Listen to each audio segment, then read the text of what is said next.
Oh, wow. It is Sunday again already? Oh, this gets old, ladies and gentlemen. But buckle up and get ready for another off-the-rail hilarious episode from these Mississippi boys of I'm Just Saying 48 podcast. Yes, sir, ladies and gentlemen. Yes, sir, ladies and gentlemen. Thank you, Mr. Freeman, and the lovely ladies and gentlemen over there at www.yourvoodoo.com. If you hear the voice, you know the name, you know the game.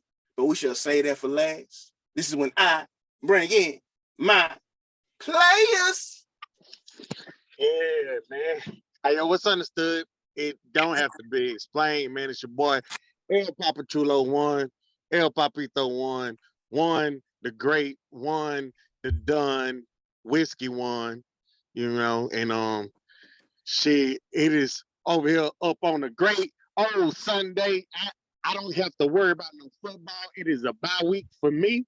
So I'm just trying to have a good time, y'all. What's up? I know you tired of stressing over that nigga getting ate up in them picks.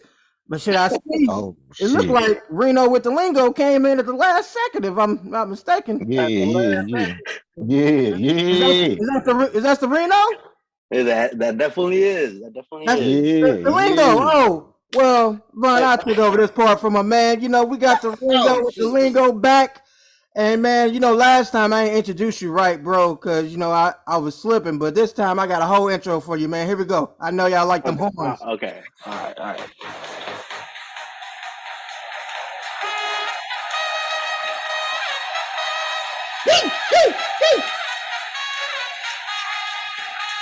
What in the world is this? J. Marley, ladies and gentlemen. Oh my god. I'm very surprised. I'm very surprised you guys still carry this guy on here. Oh my god. Reno, once we figure out the address, we'll shoot it to you. Go ahead. Yes. Ladies and gentlemen, the pettiness, of course, that's J. Marley. But you know, we do have a legend in the building. Well, you know, even though we done said his name, you know, Reno with the motherfucking lingo. It's good to have you back, sir. And you know, to the ladies, you know, I am Doc Love, and you know, to my brothers, I go by Juice Shakur. And you know, there's only one nasty mother left, but I'm gonna let him introduce himself because he needs no introduction, but he gonna do it anyway. So without further ado, let him know who you be. Thank you, Juice. To the ones out there that know, you know. To the ones who don't, let me refresh some memories. I am none other than Mr. Al Roca. Wow. Mr. Nihat Peach. We need to discuss that because whatever you on, it's harder than that. Brother, I'm on some good stuff. I'm on some I can't pronounce it. It's on some cranberry. You can't read. Can you read? Yeah. I can read, but not right now at this moment. I'll get it for in the show. I'll get back to y'all. Mm-hmm. Mr. Bag of Destruction himself. Tough that shit. Fuck no, we don't need that shit. Our hoes will be plugged. You know this.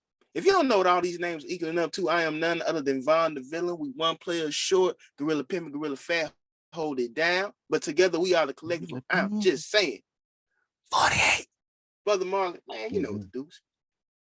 Can I kick it?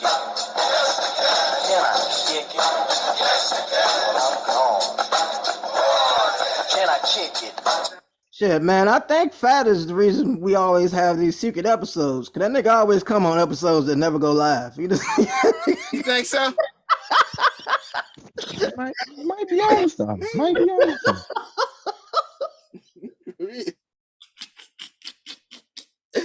Man, go on, bring us on in, man. Sure, I think it was on the man Reno. He wanted to come in with sports. I'm guess. That's cool. That's cool with me. That's cool. Hey, Ring, you happy about how them Lakers going in? That's what you want to talk about right now? Hey. I ain't no Lakers fan. Just free my nigga. That's all I got to say. He shouldn't have gone in the first place. That's all I'm saying. Hey, I respect Reno for that. You know what I'm saying? That's That's a stepper right there. I fuck with Link. Man, come on now, Reno. I'm gonna be Yeah. real, bro. Y'all don't suck. It ain't that y'all suck. I actually like the fact that y'all, bro, they don't suck, bro. I watched them first 2 games. Bro, I ain't seen nothing that looked like they don't It's suck. game I'm shit. gonna be real. I'm gonna be real. First off, if they last year, if they would have been down, they would just been down. I have seen some fight in them. They do have the ability to come back. It's just putting the finishing touches on a game. That's where the struggle come in because you have no outside shooter. That's it. Well, damn, I'm glad this ain't a church league and you get participating medals because them motherfuckers suck to me. I don't give a fuck about what. Oh my god. Well. In that case, I mean, we ain't no better. I mean, Oh no, we took a step back, but we taking a step back from winning the conference. I'm just going to saying, conference champ, you know.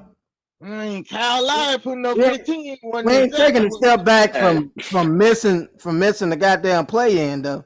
Like so. That's Hey! I'm gonna be humble because you the type of fan that get us fucked up in the long run. So I'm just gonna say, I'm chilling.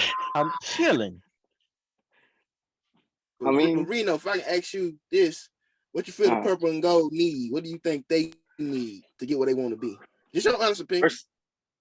First and foremost, they have to move on from Russell Westbrook. Another thing, at this point in his career, I don't think LeBron is there to win any more chips. That's fair. I really do think that they need to like just kind of blow up this team at this point because can we really rely on Anthony Davis in the long run? Who knows? Bro gets hurt by a man. So yeah, I mean, there's not much you can do with a team like this. We've given up too many picks. It's not going to help to continue giving up picks because then no talent is ever going to come up from that. You know? Can I ask you something? Yeah. Do you think the Buddy Hield and Miles Turner trade actually turns your team around? I don't think that's not enough to save them, in my opinion, Juice. But go ahead. It'd be better than where we're at now. I know for a fact. I mean, slightly, but like to me, like yeah, that help with like the flow and the sport and the floor spacing element of it. But the reason they so adamant about the Turner thing is because, like you said, that 26 or however, I know he's still in his 20s, whatever nigga who getting paid all that money, who don't want to play. For some reason, I know he was a point guard when he was playing high school and he grew up to be a center. But nigga, you are a center, and a center, you need to be in the goddamn paint fighting. That nigga like, nah, I want to be a power forward. I'm gonna be real. I'm gonna be real. Not the and Reno, we're gonna let you finish. No, go for it. From what I've seen, especially that Clippers game, it's a reason why Westbrook can go 0 for 11. Not saying that he was the best efficient shooter to begin with, but okay, if you're AD and you don't like the bang, right? When you set a pick, instead of you rolling to the basket, just go to the mid-range or the 3. So that way the floor open up. It's a reason why he getting clogged in the paint and people are able to block his shot or contest his shot because your big man, I don't know what the fuck is he thinking. Just go out, leave. You are a threat from at least the mid-range. I mean, he has been hitting his shots lately. That would open up the game for Westbrook to actually get to the hole and make a decent layup or make a decent play. AD is like pick, run down in the paint, pick, run down in the paint. But you don't want to bang in the first place. So I don't know, bro. Nah, I mean, Russell is like that type of player that has to attack the basket. And I feel like we have too many of those. So it's not gonna allow him to be that great player that he was. It don't make sense to have all these players that attack the rim like that. I think it could work. If I was Russell Westbrook, I would actually go to the bench because you can do what you want to do there because whoever, you the big man, on the second unit. Just tell whoever that's setting the picks, make sure it's a shooter, hey, stretch the floor. Because whether people want to admit it or not, he still captures attention on defenses. Not when he's shooting so much, but when he's attacking the basket, you notice they clog up the paint. So by them clogging up the paint, I mean, it's going to free up jump shots for the team. It's just you got to knock them. This is my thing. I am not in the NBA, and I know I'm just speaking, on this, but I gotta say it. How do you make it all the way to the NBA and you don't even perfect a consistent jump shot? I don't get it. Especially I at don't the know, guard, man. especially at the guard position. I think Charles Barkley said it. Hey, Reno hit some, especially at the guard position. That's your job to shoot, basically. But I think Charles Barkley said it best some years ago. He probably still said, "Kenny, Ernie, them cones don't move in the summer. them cones, you coming out, pins and curls, and spreading your fingers, elbows in, however they teach you. They don't move in the summer. Like it's a lot of great practice and all-season players, but it's sad to admit with all the money that they're making, you're gonna miss shots, but consistently keep missing shots. I mean, but Von, this is the thing. The cones don't move, but hell, the players ain't moving towards them either. They letting them shoot it. Well, in this team's case, yeah, they actually won't they said shoot. LeBron shoot. They like, oh yeah, go ahead. What happened to LeBron paint game? I ain't really watched the last game, be honest with you. I ain't watched neither one of the games. I just seen some of the highlights. Just don't even. If I'm 6'9", 200 and something, go down in the paint. Ain't that what you spend your $1 million on your body for? I mean, yeah, but he ain't finna waste it in what we. No, don't waste it. Wait till the fourth quarter. Well, we down to like 70, 79, 78 now. I mean, he still got a long season to go. He ain't finna bang it, but I noticed that somebody been silent the whole time talking about basketball. I guess it's because a team in New Orleans came up there. Came up there and watched the floor with their ass. Now I am going to say this.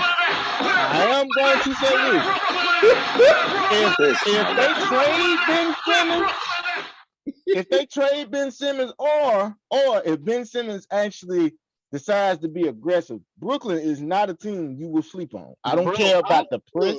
None of that. I just watched the previous game that we played. He was more aggressive.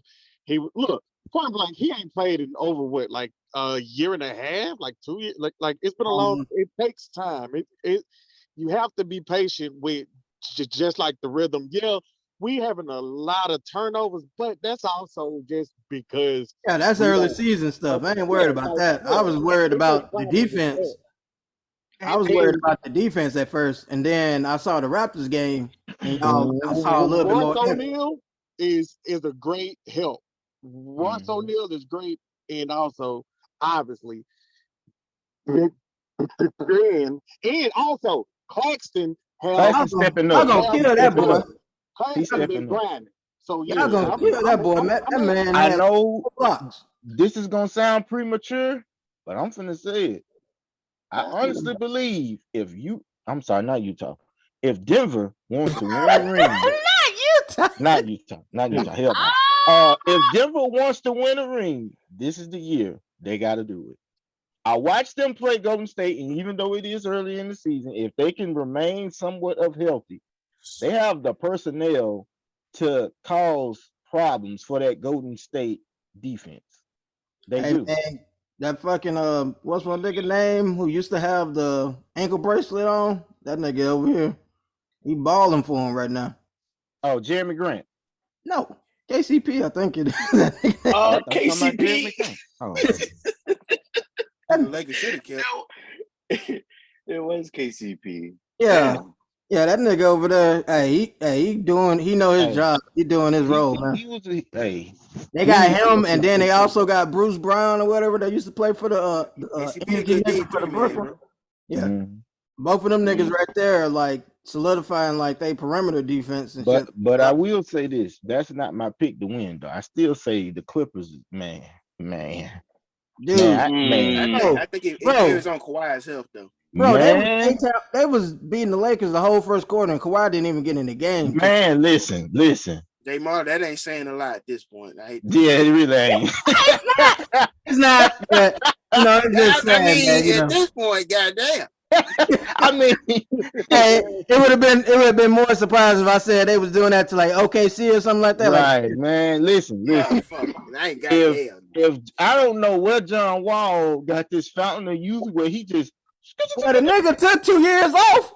The nigga been vacation for 2 years. Dude is hooping. He hooping. He hitting cut shots. I'm like, wait a minute.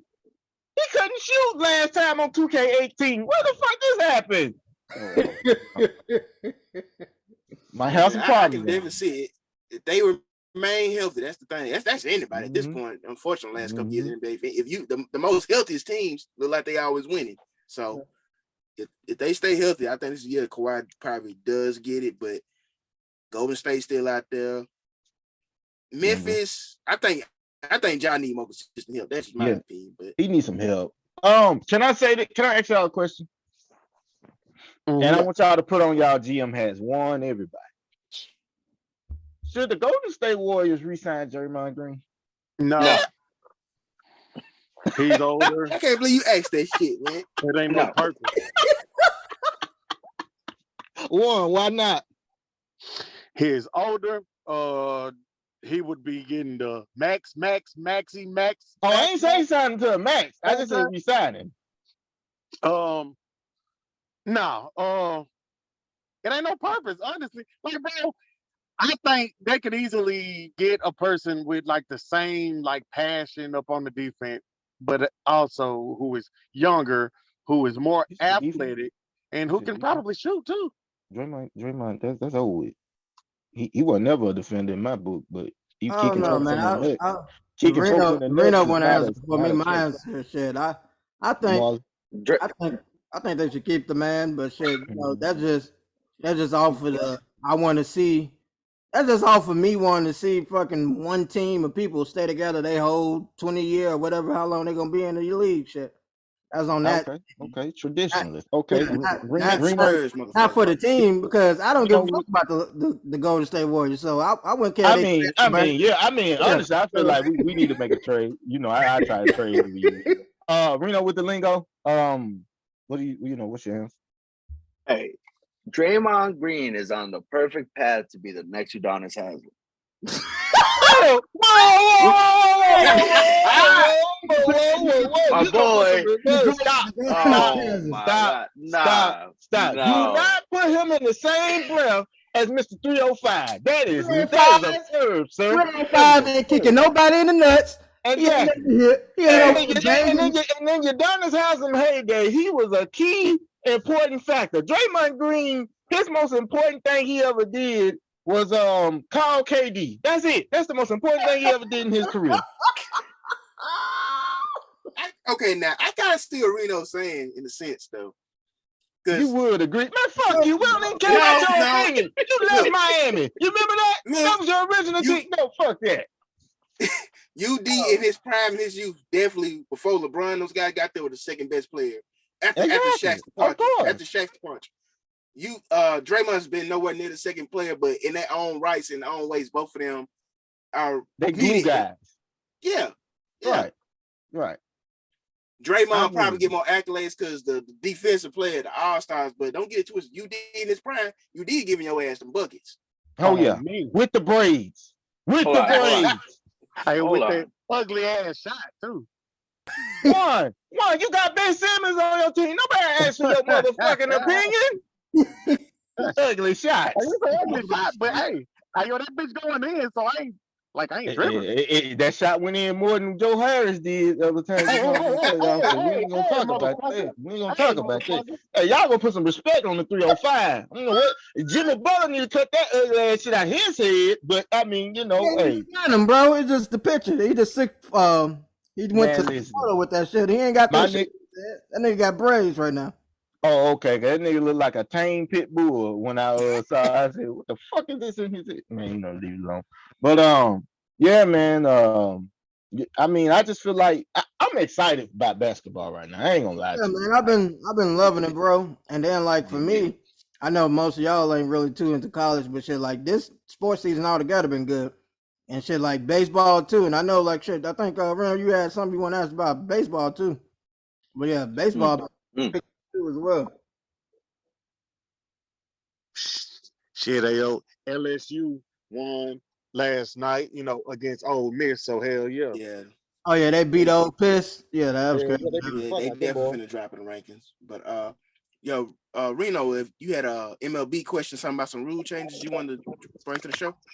Oh, yeah. Well, first off, I just wanted to say, like, real quick before we jump into that, Kwame Brown, his career stats were 6.6 points a game. Udonis Haslam is only at 7.5.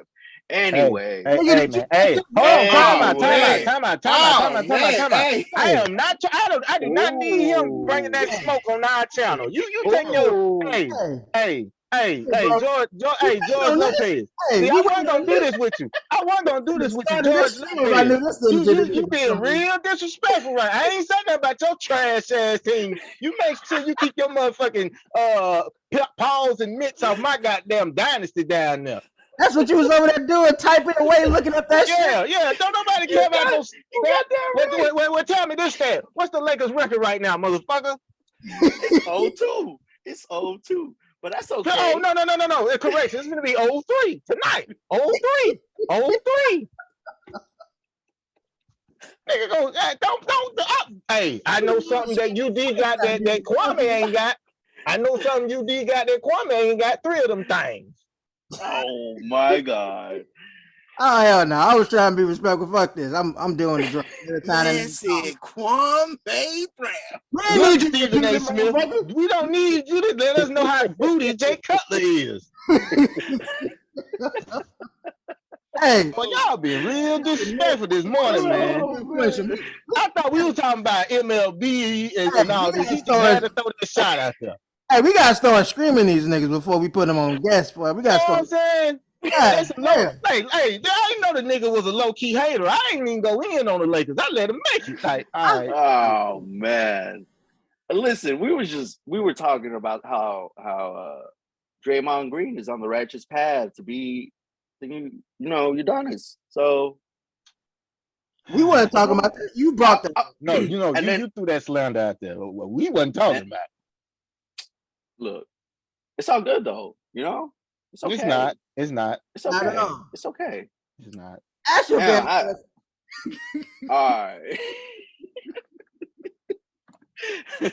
All right. So there's like crazy new rules coming into the MLB, which is insane. Supposedly, it's supposed to improve the game. I guess you're losing too many fans and all that. But you have no longer could do a defensive shift. What y'all think about that? It's only 2 baseball fanatics on here. One. That's when you say that's when you shift the outfield like the. Yeah, like they've been doing like shifts for like it's been introduced because of analytics and shit like that. So like they've been based on where you're hitting at, that's where they set up like an extra like second baseman or like what side of the base in the inside field. Right. Bring in the people. They either bring in the outside field too. That way, like it been killing like ground balls and like shit like that. Like so, it's been more like shit. You either hit a home run or you get lucky and hit it the other way. No ass ain't really getting no. My only 2 cents I could put in it. So they want to make the game more offensive. Basically. They want to. You could say that. Point blank, though, I don't understand like why. Because if you a good hitter, shit, it's just all about just trying to hit it the other goddamn way. Exactly. Like what's the hard part here? Like I don't get the whole purpose of just trying to end all of that. Like, no, like it wasn't a huge problem at all, if you ask me. But see, that's just it. It asks you and Marley, y'all, and as well as Reno, I'm assuming y'all watch baseball religiously. Like, y'all love the sport, right? Yeah. Let's take as religious as baseball fans can be right now. Shit. My team ain't. Take basketball, NFL, like the other major pro leagues. Like, you don't have to love those leagues to just casually watch them. And I think Reno was saying they're losing a lot of fans, especially coming up in the new generation, because through history, people have keep saying baseball is a slower sport. You really have to love it to watch it. That's true. So if it's picking up the offense, and we are an offensive type world, people can shout defense this, defense that, Imagine if you had to watch the Broncos and San Francisco 49ers 16 times for a whole year. That's how. I would not be watching football, especially if the Broncos playing right now.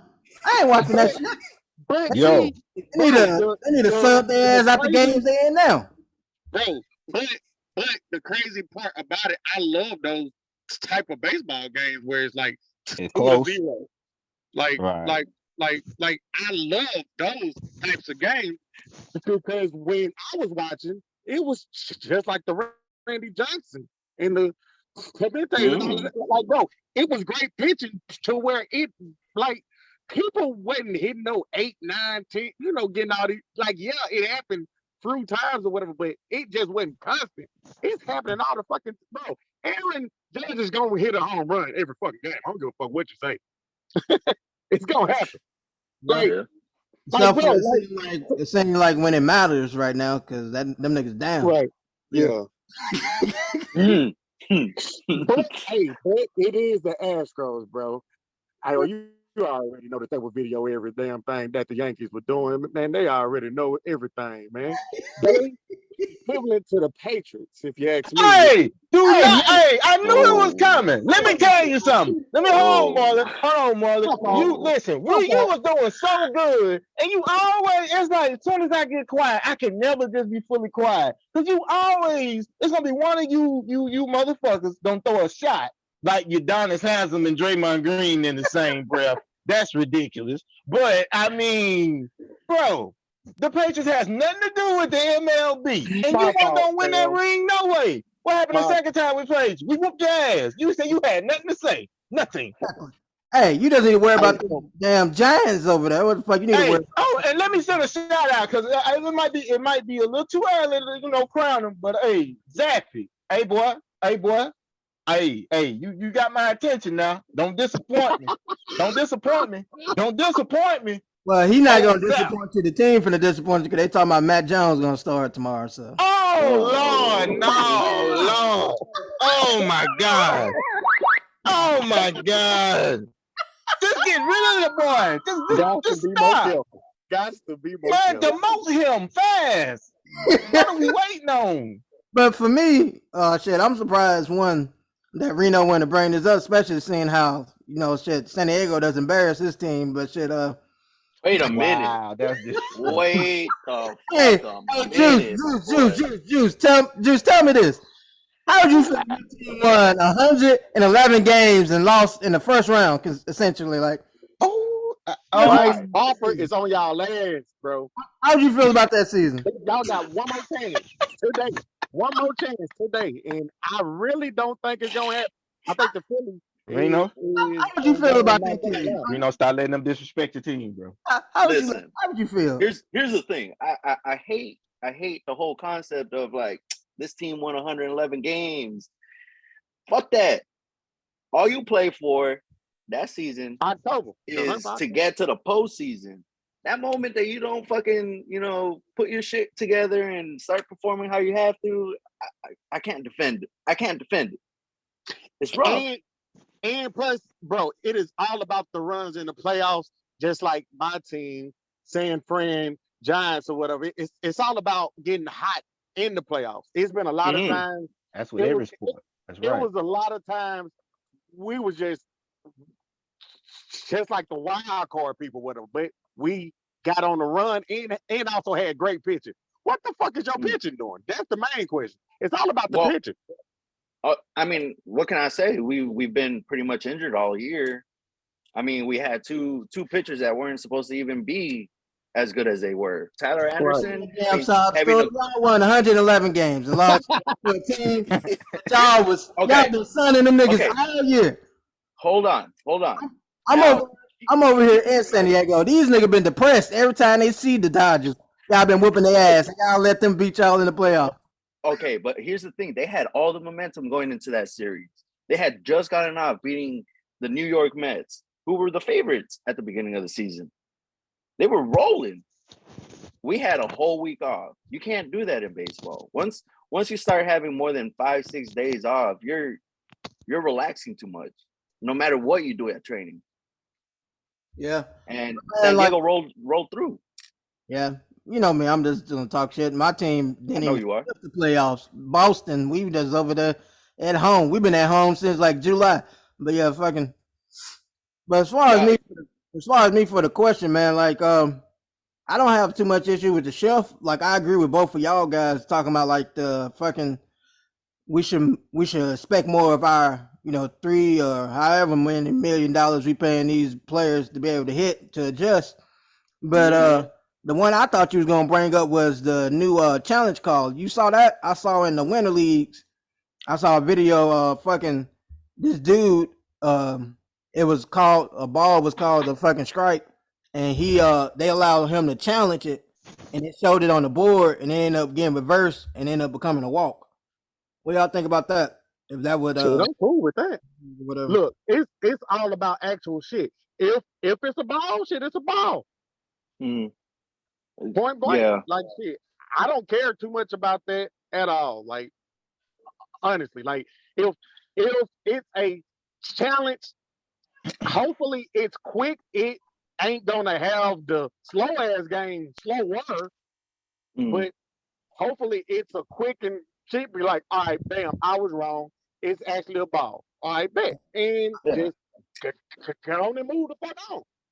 From the clip I saw, it was that's how it was. Like literally, he tapped his head, like talking, signaling to the ref that the umpire. I mean, that he wanted to challenge it, and it immediately they flipped to the screen, and you see the digital the what is it called the robot ref. Uh-huh. Yeah. Showed it on the screen, and then they showed that where it missed the plate, and it was like ball, whatever. So like that. Cool. I could get behind it. Honestly, there's a lot of calls that the umps have missed throughout. But you know, it's based on tradition. You know, that's the thing with baseball. We they willing to die with this tradition shit. Like, no, it's supposed to just be the ump. Yeah, they miss calls, but that's a part of the tradition. Blah blah blah. No, why not get better? You got a chance to get better. That makes no sense. We don't. We got technology. We're advancing every single day. I think we should apply it to our sports too. Why not? If that's the case, they need some robotic referees in the NBA and the NFL. I'd be more appeased. If we're gonna do it like that, then I mean, I'm just saying. I don't want to take their job. I just I want to make sure, like, especially like they can become water boys or mascots. A mascot. They make enough. Shit, all they gotta do is just go on and Hey, Reno, you dissing on the mascots. You saw how much Rocky you getting paid? Hey, that's Rocky though. All these other mascots were saying like 56,000. For what? If the MLB want to make this game popular again, they should, really shock the world and legalize PEDs. They'll see all types of hits, all types of wonderful plays. I mean, you want to really the Sosa, hell, that did save the sport for a while. People interested in that, the whole, right? whole run battle. Hey, yeah, they should make it like should I be watching fucking Formula 1 and like fucking how they do like they should make it like a limit, like how many times you can like a dosage amounts you can have in your system. Shit, just give me the Barry Bonds dose. That's all I need, man. That's all I need. Because the thing that always took me out with that was like, yeah, people misconstrue what the fuck steroids is. It's a recovery drug. It's fucking help you to get to where like shit. You pretty much numbing your shit. That's why these niggas end up having all these tore muscles that they ain't feel because they wasn't feeling none of that shit. Because basically it helps you recovery so you can get into the gym more. It don't help your ass go up there and see no 100-mile-per-hour pitch and be able to smack that bitch outside the park or whatever. Boy, when he did. Also, let's be clear. Barry Bonds didn't take steroids. Still denies you using any PEDs, bro. Stop trying to put him as a part of that. He right. I mean, the nigga head did grow to the size of a gallon. But we ain't gonna talk about it. I gonna leave my boy alone. I'm sorry, bro. Yeah, shit, man. I think that's pretty much wrap that up. But shit, Lingo, man, shit. If I'm not wrong before we get all the way off sports shit, ain't your team NFL team Cardinals, right? Yeah, what about it? How you feeling, brother? How you feeling? Y'all finna get ready to Man, all my goddamn teams are disappointing me this year. y'all got What do you y'all want gave from me? everybody an extension too. Hey. Everybody got paid. I'm gonna give you the same advice Kyler Murray gave your coach. Relax, calm your ass down. It's still early, cause he was finna whoop the coach ass. I saw that. I said, damn, Kyler, just chill. Don't whoop his ass. Let him make it. Let him make it. They had D Hop over there playing peacemaker. My nigga, like I just got back. Yeah. You know, so. Oh shit, bro. Oh Damn. man, yeah, it's just a good time right now for sports. But yeah, man, you know, if that's it, man, we can move on. Let me see who up next. I forgot. You, J Mark. I knew it was him because he always forget. Nah, he just likes For the real. attention. He likes the attention. Ooh, nigga, I don't like that. Yo, You already come on this show and disrespecting my team status. I want it, nigga. that's the kind of energy I wanted on this show. No. Oh my god. But shit, man, moving on from this goddamn fool right here that somehow we allowed on this show. Man, have y'all heard? I just wanted to bring this up. You know, freaking, I know Juice and Juan. I would say Von, but he can barely remember the lines. He be quoting music or whatever, switching to music. Fuck you, J Marley. Oh shit. I want to play a clip from y'all from DJ. What is his name? Academics. Friends want to see, and then there's a response also of LL, the great LL Cool, to the J. Fucking we're gonna let them talk, and then I want to see y'all guys' reactions and shit to it. So. Mm-hmm.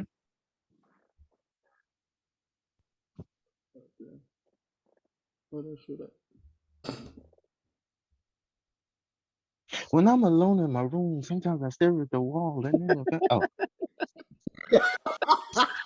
we need some elevator music up in this bitch, trying to figure out how he's gonna play that video. Damn. I had that shit queued up and it disappeared. I think one, he just said need elevator music. This love is silent. Silent as a... All right. Oh, All right. oh, All right. uh-huh. That's what this love Y'all ain't talking about me, is. motherfucker. Yeah, look at you. You been hitting the bottle? Yeah.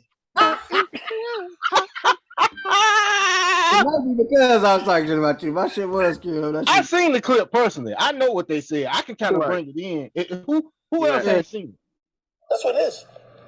So that's what I'm trying to tell you. Them old rappers, man, them niggas, bro, have you seen any of these old rappers who be like, yo, they're the foundation of hip hop, really living good?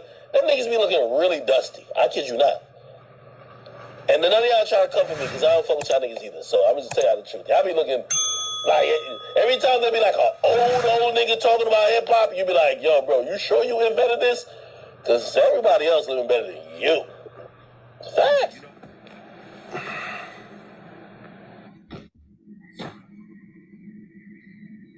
Right. Or screen recording it or something so that you guys get it. I don't go live a lot. I haven't really been going live since, the pandemic, but this is something that came to my attention. It came to my attention that a DJ, and I'm not going to say any names because I don't think it's necessary. A DJ basically said that, a lot of the pioneers in hip hop are, they're dusty, or how can they be the pure person that, invented hip hop if, they don't have a lot of money. Or if they don't look or represent like they have a lot of dough, right? Let me explain something to you, and say this for you guys. Don't confuse someone's ability to develop a business model. Don't conflate. In other words, don't think just because somebody knows how to get money or fails to get money that they didn't make a contribution to the culture. No one discusses Miles Davis's bank account. We don't talk about John Coltrane's bank account. We don't talk about A lot of even rock musicians, a lot of them, we don't talk about their bank accounts. A lot of great country artists, we don't talk about their bank accounts. This idea that you have to have money or else you don't have any value is a bad idea, and it's kind of like, it's a misinformed way of looking at the world and the culture. There are artists out here. First of all, let me say this. First of all, like, let's talk about like young artists, right? Who I love. I love the young artists. Let's be clear. I'm very much a guy who embraces the young artists. I believe in every generation. I believe in you. I care about you. Let me say this to you though. Today, you could come up with your 5-year plan, your 10-year plan, your 20-year plan.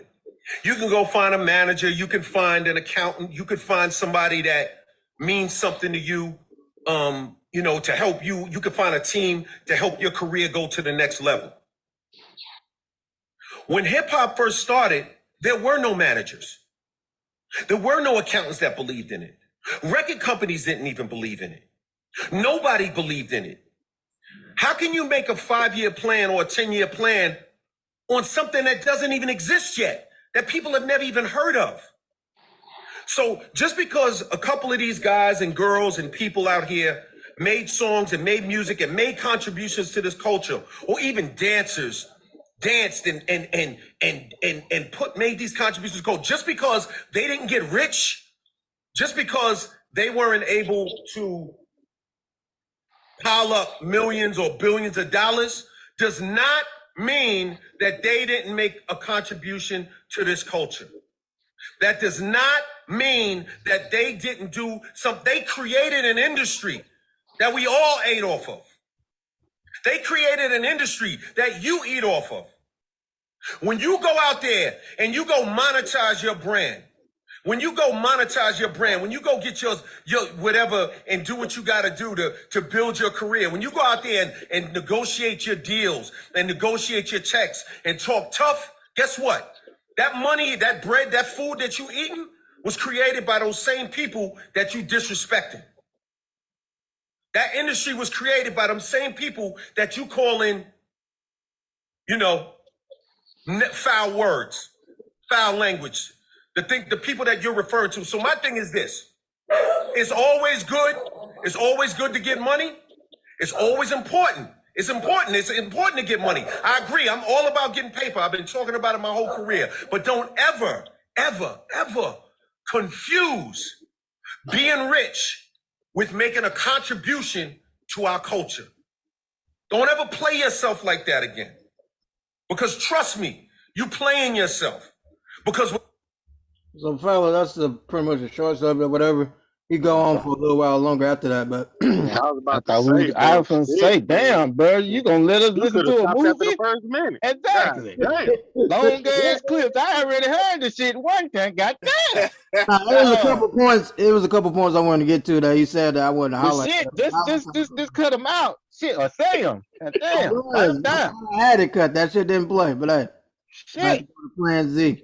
I almost went to sleep when I'm alone in my room. Hey, let me go first, man. Let me start out by saying LL, he touched on everything how it should have been expressed. Like, it's easy for you to judge and cast these assumptions on older, hip hop talent or I'm gonna say fuck talent, legends.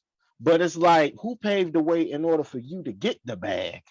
Right. And let's be real here. Stop using this DJ shit in the beginning of your name. Nigga, do you have a gangster grill? DJ, do you have any kind of association with DJing? Because all I ever heard you do is sit around and talk about Chirac. What's up? This is your boy DJ Academics, and I'm back with another Chirac Savage video. Bro, you got rich off the back of Chicago trauma. Let's just be real. And you feel like because you got some money, you still a fat lame, you fuck, You're sitting here talking about, oh, well, everybody, they look dusty. So we're basing hip hop, and this is what's wrong with hip hop. It's a young man's game, and it shouldn't be. But we shouldn't That's have true. old hating ass niggas either. We should have equal representation, the young and the old, because you don't want to get stuck in the past and then shit die out. But you want to have the proper representation in order to, make it work. Because nowadays, Vaughn said this a while ago. He said, why is it, and I think this was one of his questions, why is it that hip hop is the only music genre to where you reach a certain age or you too old to do this? Mm-hmm. But you can have country singers come out and do their thing. Mick You Jagger, can old have ass still. exactly still making money. You get rock and roll bands to go on tour and make hella fine money. They still selling their shows as if they was the hottest thing out when they first came out, even to this day. Right. You get our artists now and get somebody, that we used to listen to. Oh man, nobody listen to that old shit. Oh man, ain't nobody do it. Bro, he Juice, wrong, bro. I ain't trying to cut you off. No, go ahead. Use a fine example. If you're not too familiar with the new DJ Drama and Jeezy mixtape Snowfall, I think when I seen a promotion for it on social media, I think somebody commented, man, who still listening to Jeezy? I wanted to reply like, the people that want to listen to him, his fan base, his core fan base. If he wanted to put some music out or whatever he was inspired by to give his core fans something for free, when the album had to download by it, actually go just stream it. That's his business. Like, I don't get it. I just don't get it. But you can continue. If I could, man, I think it's hard to explain just because, like, I personally think each of them was correct to an extent. LL had some great points about it or whatever. I personally think now, since hip hop is like a huge type of thing or whatever, they probably need to like create like a union or something to like help out there. This is one of the reasons why I stay on Warren case, even though I know I fuck with him. I tell him like, cause one let me let the world in on a secret. One not young, ladies and gentlemen. If I'm old, he's not too far behind me. But hold on. But let's be real here. One has excellent taste in music, ladies and gentlemen. He like to give y'all this impression that he's a young and lit-witted ass nigga, but go look at his playlist and it'll shock you. It'll shock you. He likes who he likes. You have anything before the 90s? Well, honestly, believe it or not, he know a lot of shit. That's why it be kind of perplexing my brain. Like, bro, we literally just got through singing "This Love Is Solid as a Rock." That's way before the 90s. Yeah. He know plenty of classics. I don't know why he have this. I just fuck with him about that. But this thing of it is like, this a young man's game and woo. I mean, bro, I have nothing against the young talent. If y'all want to come out with drill music and all this and all that, that's fine. Do your thing. Don't knock the older generations where we just like, well, hey, that's not for me, but y'all continue to do your thing, brother. I'm gonna be over here doing my thing. It's like they think, oh, you a hating ass nigga. How am I hating? Because I'm acknowledging this ain't for me. Just like LL was for, just say, our parents. LL was, the young teenage guy when he first came out, and the kids or, younger adults of the 80s, he was for them. I'm pretty sure, now that my mother is older, I'm pretty sure she not listening to no goddamn Kodak Black. She wasn't listening to no goddamn Lil Baby, or nothing like that. Now, she may hear a song on the radio and ask me who that is, but I mean, I'm pretty sure, that's just not her era. But let me try to just go on and get this off real quick because I'm trying to take it to business.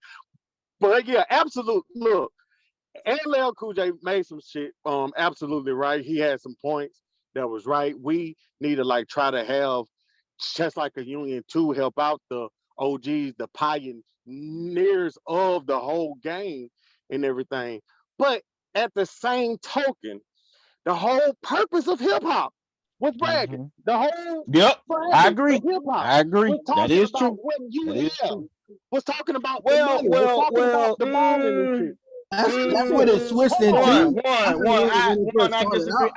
I agree but disagree. That's what it was when we came into the existence of hip hop. But if you look at the originality of it, like Rapper's Delight and who is it? Grandmaster Fast and the Furious 5.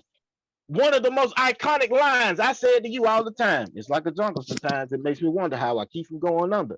They was talking about the struggle. They was talking about growing up in the urban communities. It wasn't about bragging.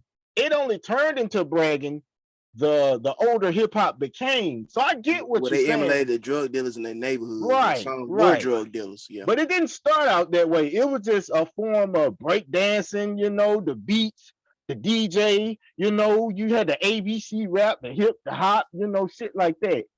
So I get, LL came out with 84. So he is of substance of that. Now, did he switch his style later on to kind of brag? He even admitted it.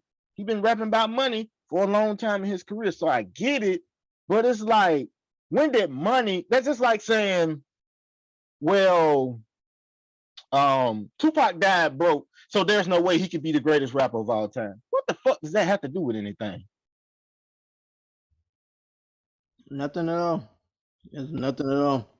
And to respond to one, like fucking, that's something that LL is doing. He got a whole channel. It's called Rock the Bell. It's a Sirius S1 channel or whatever that he he's played nothing but like 80s and like that kind of rap or whatever, and he's giving money to those artists or whatever. So like on that channel or whatever, that's what he's doing. So it's something like a union type thing where he's himself going out his way, making sure those artists are getting like money from their plays and everything on that station and stuff like that. That's a good look at. I think that was a concert too, a tour for a while, Rock the Bells. Tour, which I think they still have. Yeah. I don't, not to cut y'all out. Reno with the lingo. I didn't know if you had any input. Man, we got passionate and just took over. Nah, man, y'all were hitting it on the spot. Like, to be honest, I'm just baffled that this dude keep running his mouth. DJ Academics is all about the clout, and I fucking hate that. Like, you just say just to say it, just so people come and listen to your dumbass shit, and people entertain it. That's the crazy thing. It's fucked up. Like, leave them alone. What are they doing to you? They're bothering nobody. Oh, yeah, the older artists. Yeah, you're right. He's absolutely right. Yes, we don't entertain it, it gets no status. It's true. Right. That is true. But it's absolutely true. But how can you not feel some type of way as well? Like it's like they're not doing nothing to you. They're chilling. Like, leave them alone. They're not homeless. We all know that. But at the same time, it's not always about the money. No, because we got to also look at it this way. Let's be real here. What's the whole? What are we on the outside looking in? All of us are civilians, right? Yeah. Mm-hmm. Through every documentary, through every show, through every whatever hip hop platform we ever viewed, what is the one constant sentiment that keeps kind of happening in everybody's story? Not everybody, but most people's story. They got bad contracts. Yeah, they're getting scammed and fucking not having a penny to their name because they don't know how the game works. That's why, like LL saying, you come in now, you know what? Hey, I need to get rights of my masters. I need to have this, and so now what a 360 deal is. You hear it all the time. So. Like there was no YouTube, ladies and gentlemen. There was no Google at one point in life. Mm-hmm. So I don't know. And that's exactly why I personally think the pioneers need some type of cash thing or something up in like a union or whatever. Because absolutely, like bro, all of them was getting cheated on from like all of their managers and like the people and everything. Absolutely. But now it's like a huge industry or whatever.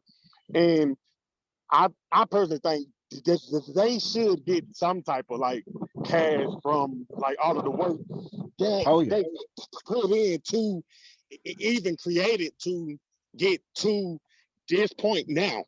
So yeah, absolutely. He got some nerve talking when he over here sucking what's Tekashi off, bro. He's wild, man. Yeah. But as soon as Tekashi felt that smoke, this your boy DJ Academics, and I ain't have nothing to do with that. You know, I'm just a bitch ass nigga. You know, I'll call the cops. You know, like if you don't get your bitch ass up out of here, nobody cares about your opinion, fat boy. Don't about your day. Stop running your mouth. Stop running your mouth and start running on the treadmill. Exactly. Thank you. It's just bullshit. Like, well, they look dusty. I mean, but you musty, motherfucker. I mean, come on. Like, to sum this whole, I don't even say argument, because it definitely wasn't an argument. He stated his case, LS stated his case, and without even mentioning his name, but I think that I was saying money don't change the person you are, it just makes you 10 times the person you already were.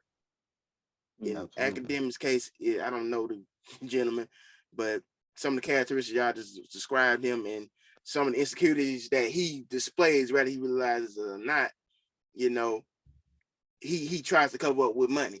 We spoke about this episodes ago, trying to cover up your insecurities with something else to try to make people pay attention to my Lamborghini, my high Twitch page, my YouTube views. These women that I'm around wouldn't care if I was breathing if I didn't have all the accesses to these things.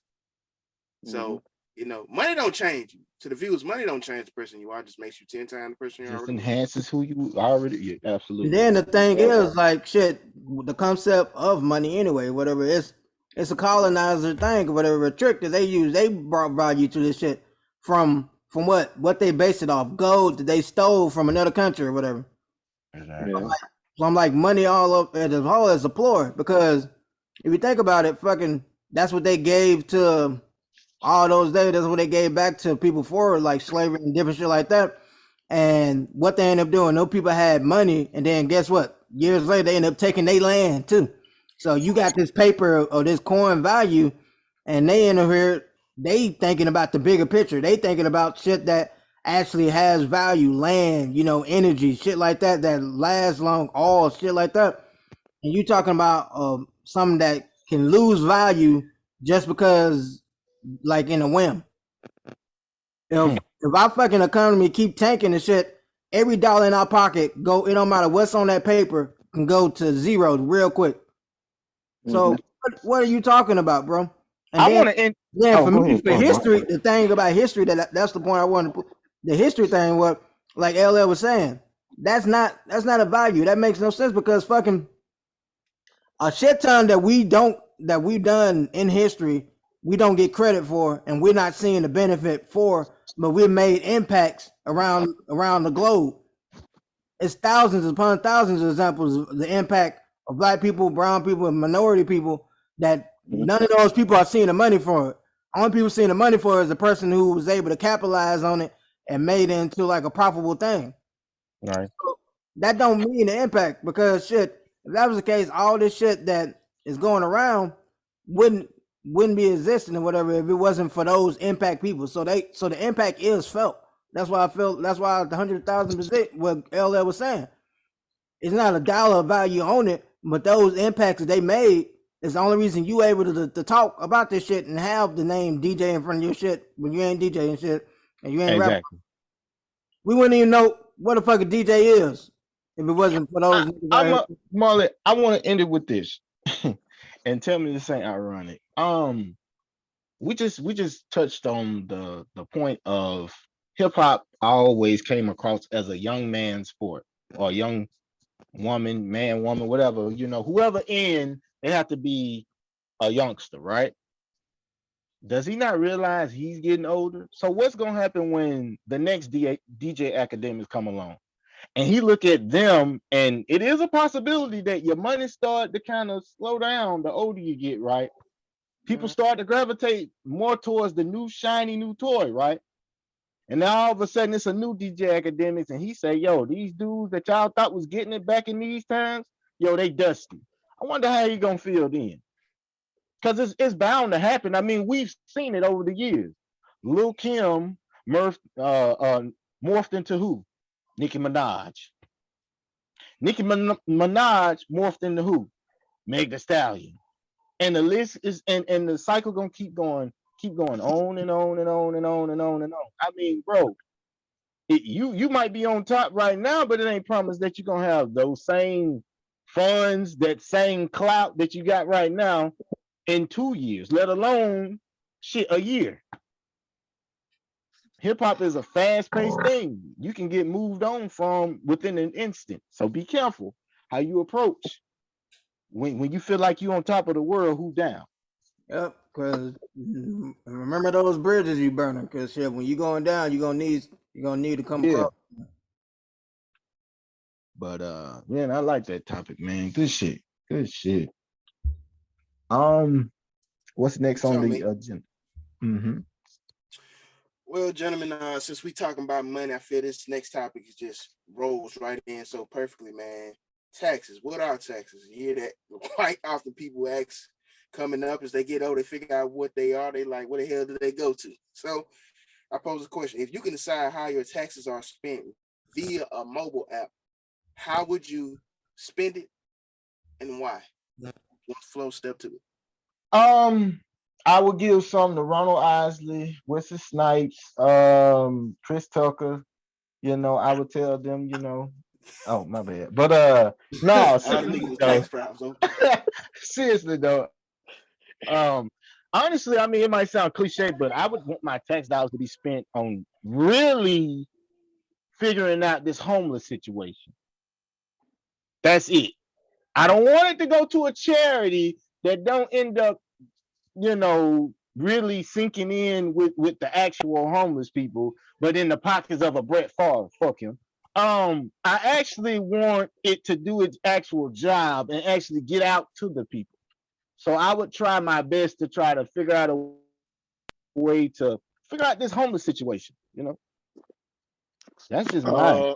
If I could, I would try to put it towards my actual community, like trying to put it towards like the Boys and Girls Club, like try to put it towards like all of the type of things that is rooted in my community. Because yeah, I get trying to help everybody else, but I would try to help the people that I am a part of, like all the time. Like I would try to help that community first. So like obviously, like, you know, trying to get I like a Boys and Girls Club to like help all of the kids from like trying to be a part of like all of the horrible things. I was gonna say like try to help up on like the welfare type of stuff in Mississippi, but we're gonna have to go and get Brett ass out of here first, because you know I ain't just trying to. I ain't know the nigga was our mayor or governor, but obviously he must have political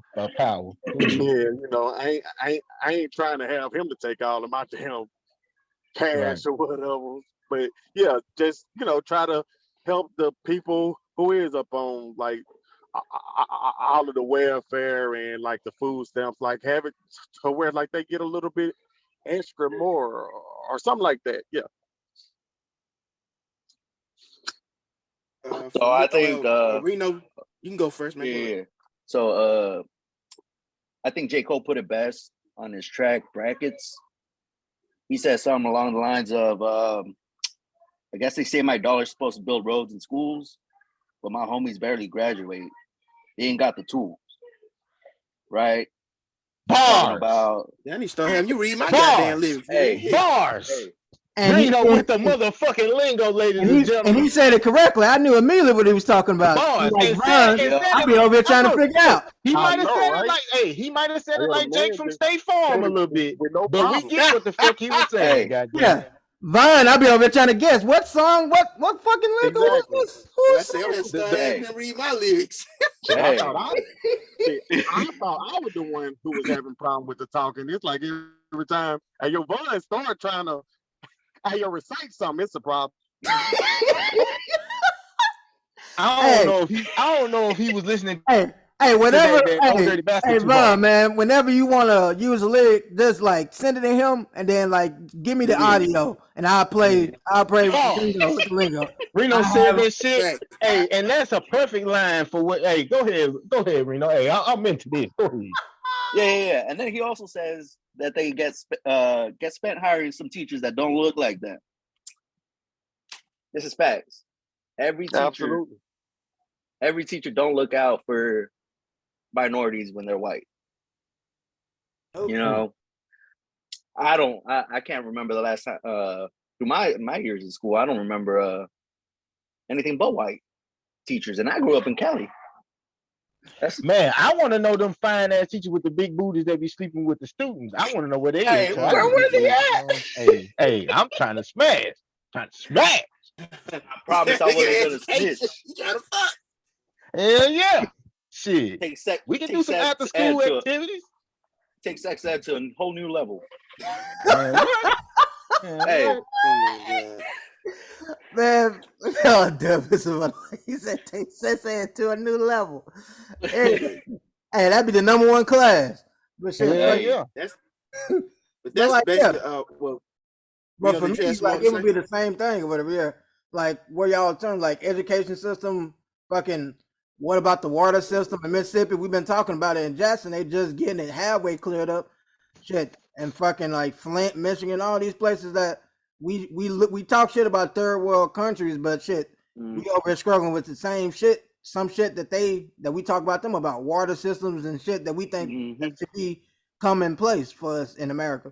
So actually seeing the funds get to those places instead of going to, a crate full of guns going to another country or whatever, shit like that. Right. I'd rather see that money go and actually like see it, like see the results and like the fucking results of better education, better, like you said, getting teachers who actually give a damn about their students, because I went to a mid school or whatever, like fucking like and where I grew up at and shit like that, and it was some teachers that was there that actually care about the students, and some people who made it through school and saw that this wasn't for them and turned it into a 9-to-5. And like you were saying, Reno, like fucking they would already come in there assuming, oh, he come from this background, does nothing, he don't know, he ain't gonna try, he don't care about this and nothing like that. Let's spend that time like evaluating teachers, getting those teachers that actually care about those communities, people from those communities who understand the kids that's coming up, so they know how to teach them, they know how to reach them, shit like that. Yeah. So, and then, like I said, we see that we give money to those things, and we will see all this like flourishing economy and shit that they've been talking about. It will come of it because people will have more. People wouldn't be more in debt. That's why, like all these people trying to down the freaking education bill. I'm like, don't you understand? That's gonna end up helping your economy in the long run. You kill off this debt. Now these people got more money to spend into the shit that you own and shit like that. But if they got this debt on their head, that's taking away money from them to be able to help the economy and shit like that. It'd be backwards shit that the government think about, man. Shit, if I could, man. Bro, also put that shit with like the law enforcement too. Like, bro, have people who is a part of the community, who understand the community, who have like been a part of it and know about the conditions. In it, right. To be a part of the whole officers and police or whatever. Stop having people and who not as scared, who not afraid of the people they supposed to be serving. Exactly. Yeah, like stop having people who is afraid of that community try to police that community. Like that's not gonna work at all. Yes, throw their ass in the suburbs so they can get their hellos and goodbyes out of there, man. Right. Exactly. For me, Kind of just touching on Marlon and Reno was saying, education. I think out of all the top 10 things that our taxes go to, obviously self-defense, military, Medicaid, and Social Security. I think education is if I'm not mistaken, number 8 out of 10. So let that sit in, but definitely education. Hiring teachers that some students can relate to. You know, little fun fact: when my girl started teaching last year, and a lot of people, especially the kids, thought she's been teaching for years. She's like, "Nah, I've just been teaching right now, maybe 4 months." But her prior management skills she's had to the prior company, she always knew how to delegate and speak to people and how to articulate what she wants out of people. And the fact that the school she's teaching in, 90% of the student body looks like her. So they're kind of almost comfortable confining in her. She kind of gets the lingo that they throwing down, other teachers don't. And it just, it mesh, but not so much just the teachers, but just supplies. So the teachers don't have to always come out of pocket. They give them like a certain DM per diem for like supplies and stuff, but my girl will be the first one to tell you sometimes it's not enough. Then, a lot of kids come from troubling backgrounds and she likes to do stuff for them, when they have like little food drives, she says, sometimes Monte, I'll pay for some of my students' foods that we don't have enough, just stuff like that and all that type of stuff. But just making more emphasis on education. And this is just my personal opinion. Some people can agree with it, disagree with it. That's your opinion. I think teachers should make just as much as doctors. Yeah, somebody can teach the doctors. Absolutely. Nigga, how did they become doctors? Somebody had to teach their ass how to comprehend and read. So, come on now. You don't become a doctor if you don't learn how to use your essential teachings, right? Write, read, add, subtract, multiply. Learn how to add goddamn letters, which is stupid because you're never gonna see it on your check. Use me for that. God damn. I ain't trying to be no biochemist. I don't need to know this shit. But anyway. Vaughn, I got a quick question. I forgot your girl is a teacher. I'll be forgetting it. Ask her, do she know Miss Chisholm? She's actually heard of her. She's actually heard of her. Yeah. I thought you was going another way, Juice. I thought you was going to tell her to ask him that. Can you read, my son? No. Hey, you know what? I get onto her ass because like we'll be home and I'll say something mispronounced with a mispronunciation or just not using the word right, and she gets straight to that English bag, and I be having to remind her as, hey, you off the clock, goddamn. Do that shit with your students. Don't do that shit with me. I'm never not teaching, nigga. This is the most ironic thing. If you'd have told me when you was a little boy that you was gonna end up with a teacher and you got I would have been like, I'm gonna shut my goddamn mouth. I tell her all the time. I tell her that all the time. See, I got a good retort, but it's kind of fucked up and all right. You so goddamn smart. How you ended up with me? That's the end of that conversation. So move along. Okay. You know that just bad on you, right? Okay, that's just okay. We moving on. Whatever it takes to win the ball. Oh, you're just giving yourself 2 L's in that battle. Oh my God, this nigga right here. But skill. Oh my God. Oh my God. Wow. But, I got another topic, man. Okay. Kind of goes hand in hand with the whole music topic. Basically, man, Jamaica has banned any music from the airway that glorifies drug use and violence in hopes to reduce gun violence. Do you feel we should do the same over here? Can I go first? I just got one question before this. Are they still? I know they're getting rid of the gun violence music, right? Are they still gonna be talking about sex? That's all I need to know. I need to know because Jamaicans make good sex music. Go flex, time to have sex. Yo one. Hey, but absolutely. I didn't see the reports, Juice. Okay, long as they talking about sex, I'm hey, cool. Yes, we should do this. We should because it's really going to set apart these delusional ass youngsters saying, oh well, man, y'all are whack. And man, you hear such and such, like when you be at work and you hear them little young Thundercats up there talking about, I don't know, God knows, who knows today. And you be like, who the fuck is that? And they looking at you like you done dropped off a rock. Right. Honestly, I feel like it's a good idea because let's stop putting that energy out there like murder, murder, murder, death, murder, murder, murder. Step on something, we slide, we pull up, none of that shit. Let's see where your real talent is when you can't make a diss record. When you can't, or if you're doing a diss record, you got to be subliminal with it. And you ain't just out here clean cut snitching on yourself. It actually would benefit the street cats because then they have to stop snitching. I mean, I would think being a street cat, you wouldn't want to snitch on yourself. Ain't that like one-on-one? Well, Marley, in our era, yes, that was the key element. Don't snitch on yourself. In this era, they got the audacity to call somebody else a snitch when your whole hit record is called "We Shot That Nigga."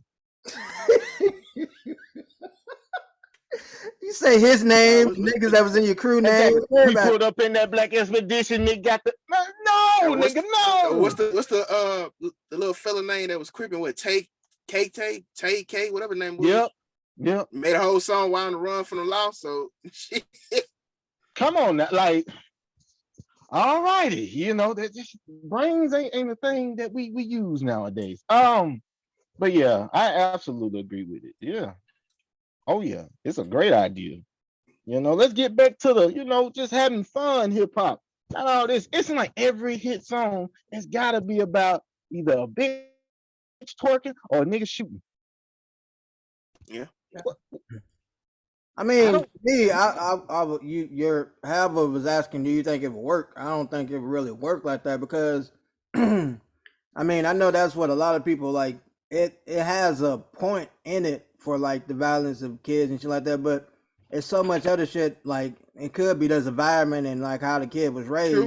So that's true. So like music, cause shit, I was listening to that music like when I was at school and shit, because at home I was listening to, Let It Rain and shit like that and fucking gospel all got.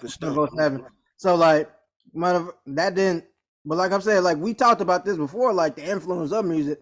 I can't speak for everybody, but for me, I would listen to that shit, but I knew that was some shit that I never wanted to get into. Like, because I had people that was in that element, like shit, like I said, my dad for one. And like I said, I never he told me not to get in that life. And I never had any interest in getting that type of life because I didn't see the benefit of it. First, they got to beat your ass to get into this group. Why the fuck I'm getting my ass whooped? That's the first violation right there. You're absolutely right, Marlon. I got. So y'all gonna protect me after y'all beat my ass? Like what? This don't make sense. This math ain't mathing to me. It really don't. So I'm like, I'm not doing that shit. And then I can't leave once I'm in. What the fuck? Nigga. You can leave. Hey, but you gotta get your ass beat to leave. I got him. Here you go. And if you fall, better get your punk ass up. Got him, no slack. So like, so to me, like that shit never made sense. So I'm like, in a way, I could see it could be a start, but then also I wanted to know, because y'all always love talking about shows on here, if they was taking away music, would y'all ride with this if they doing this and everything?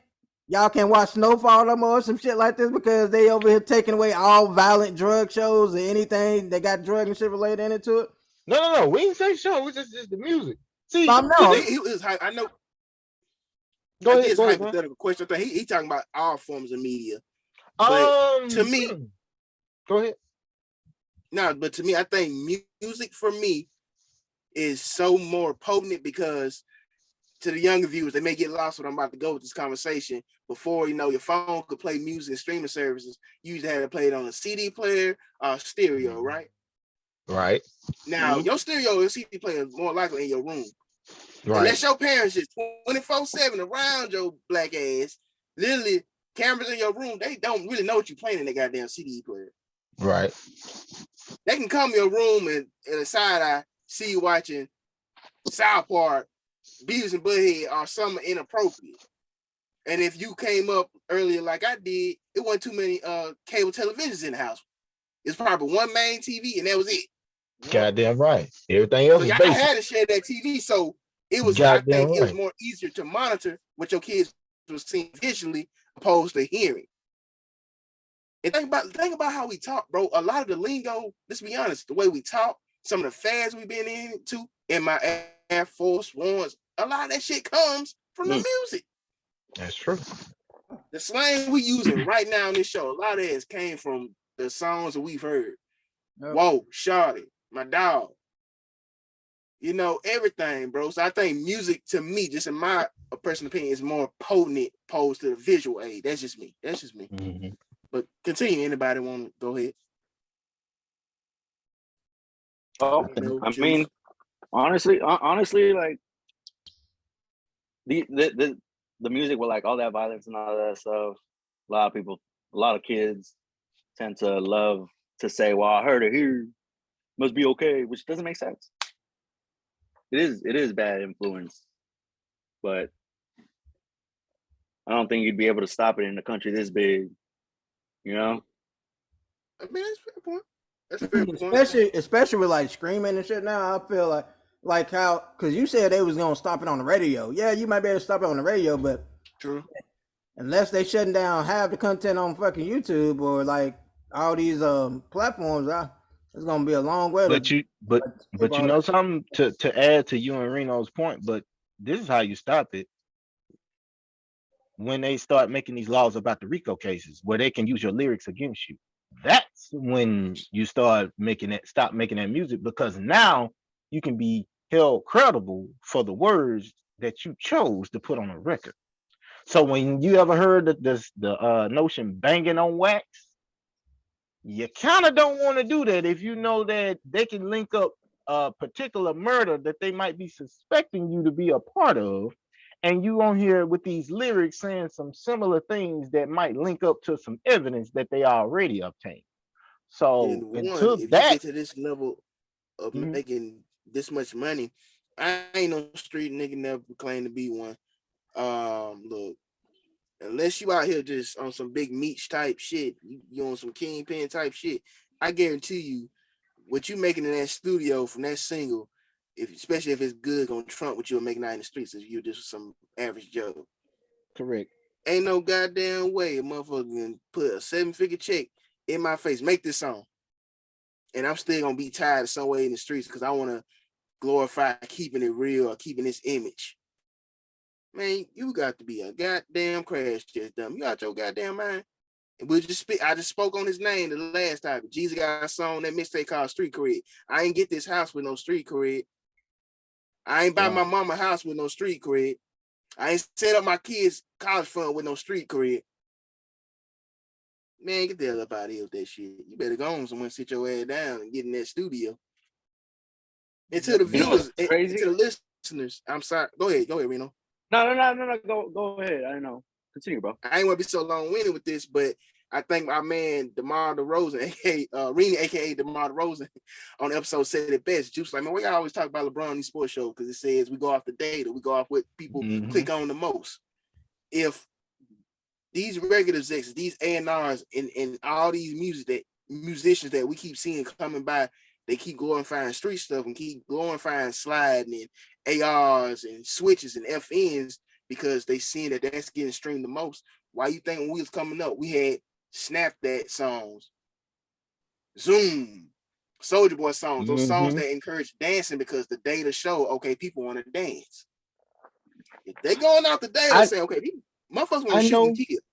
I know this might sound crazy, but if I could go back, man, I would rather these youth, the youth nowadays, man, I don't want them to grow up like they growing up. I would rather them to be dancing, man. I know I used to, in my younger years, used to be like, man, turn that whack ass shit off. But now that I'm they just started going OD, it was just crank that every damn thing. I'm like, right. I mean, but Marlon, you know what? Forrest Gump, I'm like, shit. How many crank that's can you get? If the kids are safe and it ain't promoting violence, man, take your ass out there and do 1,000,000 chicken noodle soups. I don't give a damn.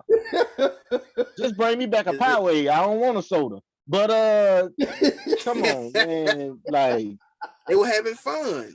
Yeah, man. That lets you know our times are fucked up right now, because it's a little kid out there right now.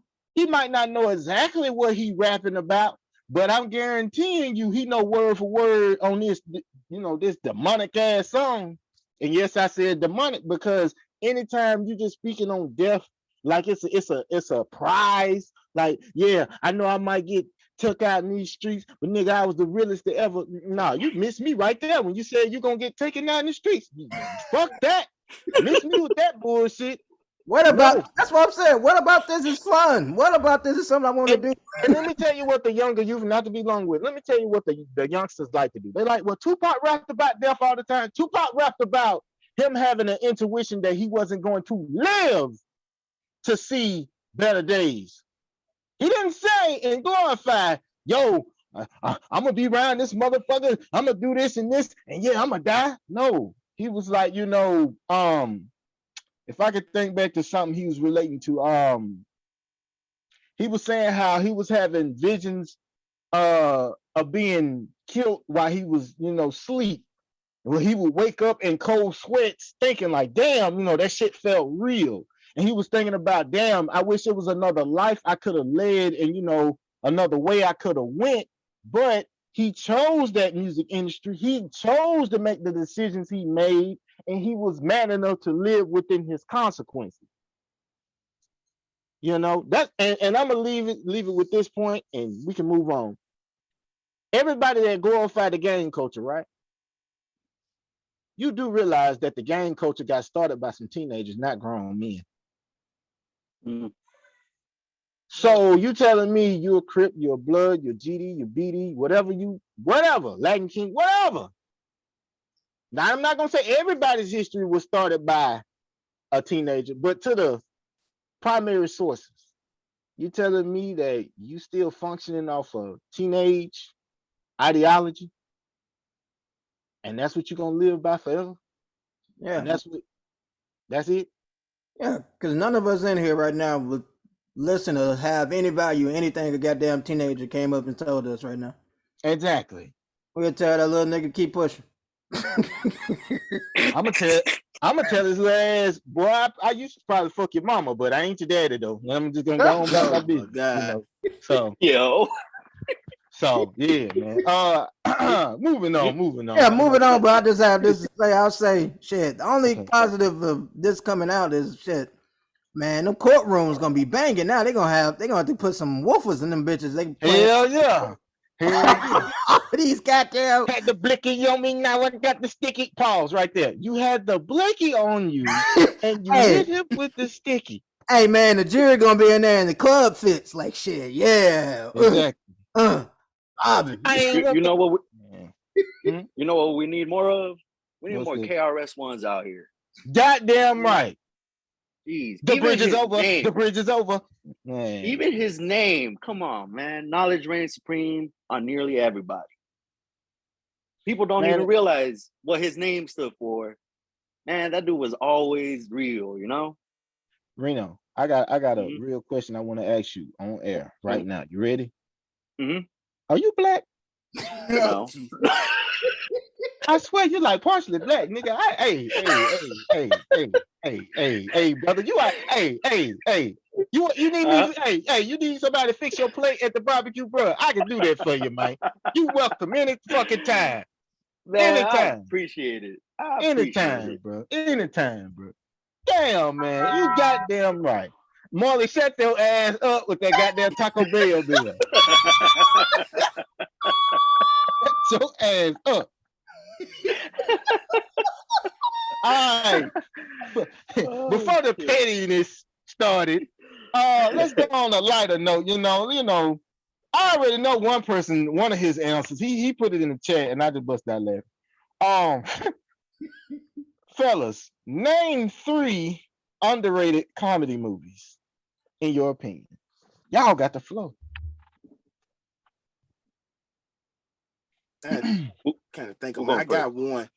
I got mine already. If y'all need some time to think. Go ahead, Juice. Go ahead. All right. Well, one of my favorite movies, you know, I don't know if y'all remember it, but it's with Eddie Griffin. It's called Double Take. Yeah, him and old boy played Mr. Lee. Him and Orlando what his name Anderson. was? Right. Oh, right. yeah, okay. Orlando That Anderson. is an underrated comedy movie. I advise any of y'all to go watch it. Double Take. It is hilarious, is. you know. No Swiss mouse lecker, you know. But moving on. Now this one, I don't necessarily think it is.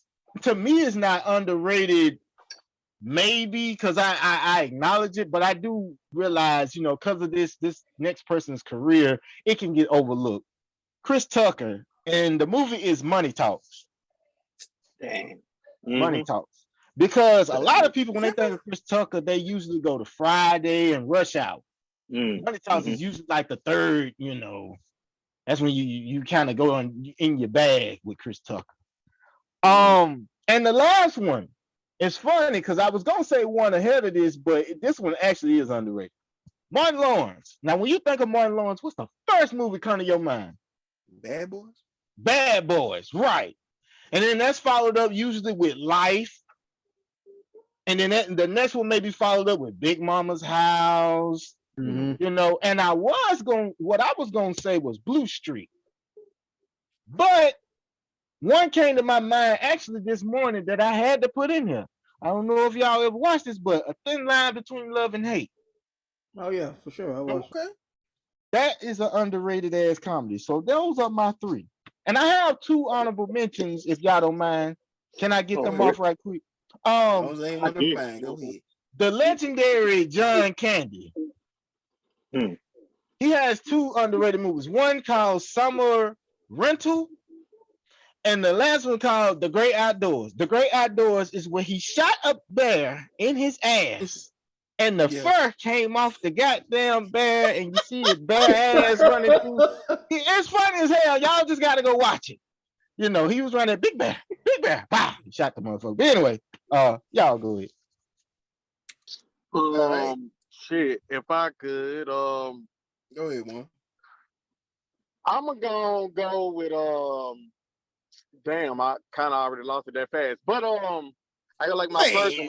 I know I'm gonna get a lot of flack about it. Got a memory of a not another teen movie was hilarious. Oh hell yeah! Yeah. He's got a gun, bro. Bro, I know Jenny was trying to get out of there, fam. Jenny got a gun. Run away. Hey, Vaughn, hold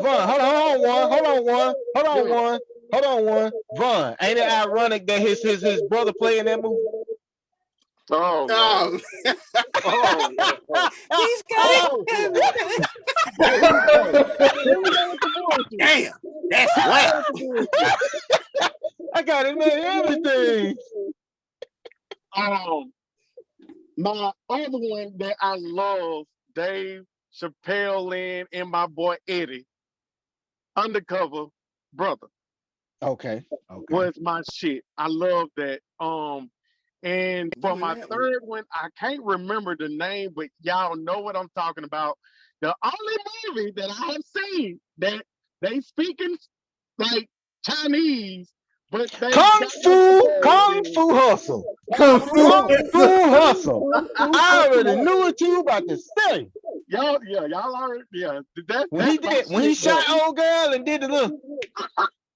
No, the shit that tripped me out when the old dude was punching on it, was like, oh my, what kind of big head you got? Yes. Punching on his ass, beat the fuck out of him. Oh man, that lady on there was whooping their ass, man. That's man with ease. And the dude, bro, used to always be trying to do that dance and pull out that shotgun on your ass. Man, what? It was OV. He's over. I used to love it. Oh man, that was great fucking movies. Watch that high. It's gonna be something serious, huh? Number one for me, Three Strikes with my man Brandon Hook. Damn, Skippy. Nobody say straight classic. Great intro with the East Siders and Snoop and them. Yep. Secondly, a lot of people, ironic he brought up Martin. I thought this is where he was going. A lot of people forget this movie came out in 2001. It's called What's the Worst That Could Happen with him and Danny DeVito. I forgot about that. Oh yeah, with Martin Stowe. I forgot about that. Martin was a B&E artist. He broke into Danny's one of his millionaire homes. Danny was like a billionaire that was, I say millionaire, but I think it's a billionaire. He was, IRS was on his back, everything else, and he stole. Vaughn, not to cut you off, you just made me realize I could have put Nothing to Lose on here with Martin Lawrence and the white dude, and they robbed the boss. Oh man. Yeah. Because check that one out if you haven't. What's the worst that could happen? And lastly, it's underrated to me. Like I feel like people talk about it, but I don't feel like it's talked about enough. It's gonna be my man Rob Schneider's Deuce Bigelow. Male Gigolo. Oh yeah, I watch that all the time. On me. Hell yeah, Deuce it. Yeah, Eddie Griffin over there. Yeah, he in that too. Oh yeah. Facts. I wanted that fish tank in part 1. So what was your 3? 3 strikes. What's the worst that could happen? And Deuce Bigelow, Male Gigolo. You know you the sausage McMuffin dude or Big Daddy, right?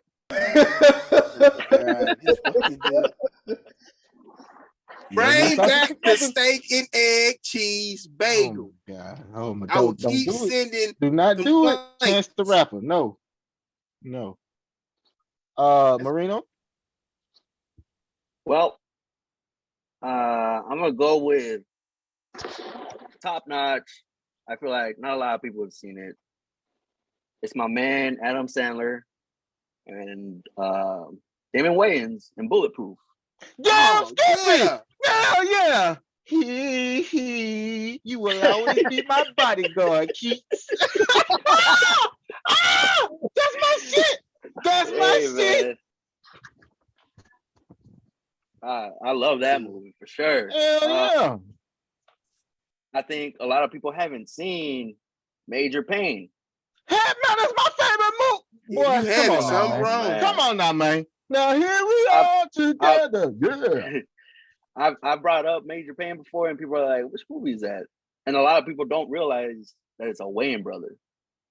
Hell yeah, that's Damon Wayne. Yeah. Hell yeah. And with my last one, I'm gonna go with another Adam Sandler, and That's My Boy. I do fuck with that. Hold on, man. Adam Sandler might be the most underrated comedian now. I just thought he's one of I them. think so. Yep. I would say That's My Boy is one of his best newest movies. His kind of newest work. That's one of my favorite ones, in my opinion. Wait a second, but what about 8 Crazy Nights? Oh, well, yeah. True. When he did the little animated cartoon, you guys want to know, when he did the little midget. I kind of count that in his later work. Like that was whatever. Shit, I like that all his serious roles though now. Like all his serious roles is like great now. For real. Man, he is a comedic gent. Man, hold on. Before we get off topic, Marley, we know one of them. Come on, Marley. Hey, shit underrated about that fucking movie, man. That movie was a part of my childhood, but I'll say that for last. Oh my God, 15. But shit, we go Half Baked or whatever and shit like that. Whatever. Most of these are black movies. There's movies that was in the digital section that most black niggas only know. But fucking Half Baked for sure. That fucking you had freaking Dave Chappelle and them over there like blazed out. My mom got it because she thought it was something else, and then we ended up watching that shit, and that shit was hilarious as fuck. Wait. Why do I see you laughing extremely hard on the part where you say, "I got some booty"? Like, oh yeah, man. That then fucking shit. Another one. I was gonna say freaking. I couldn't find the one I wanted to find. I couldn't find one of them, but shit, I got the hookup. Shit, all them goddamn old school masterpiece movies. You are a hood nigga to your spirit. I told you. God damn. I told you the shit in the crates. No white people know these movies. Only black people. You was in the crate. Exactly. You was in the crazy wagon wheel? Goddamn. I mean, Exactly.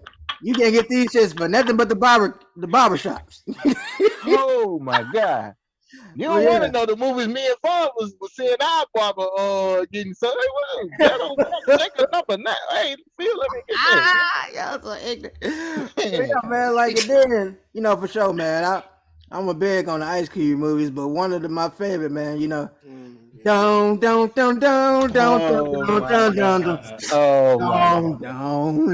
That motherfucker all about the Benjamins, man. Oh, Me and my man. sisters, we can quote that shit Yo, so much, man. I It's swear like this an is inside joke for me and my family, man. We love watching. We know it was a terrible movie, but it's just so funny. Like so many lines that we got from that shit that we say to this day that I can't go without mentioning, man. That all this about the Benjamin, bro. this is my goal in life. I'm gonna go back from the time Marley first started coming on this show, and I'm gonna see how many times he referenced all about the Benjamins. Because I know it got to be a bit like at least 5-6 times he done brought this movie up. Oh my God. It was so fucking funny. If y'all can see our group chat, he got the fucking gift of Day Day dancing on the boat. I said, look at this. I know it. Boy, hey, if they ever make an all about the Benjamins too, we are going to do everything in our power to get you a cameo on that goddamn movie, boy. Please, oh please. My God.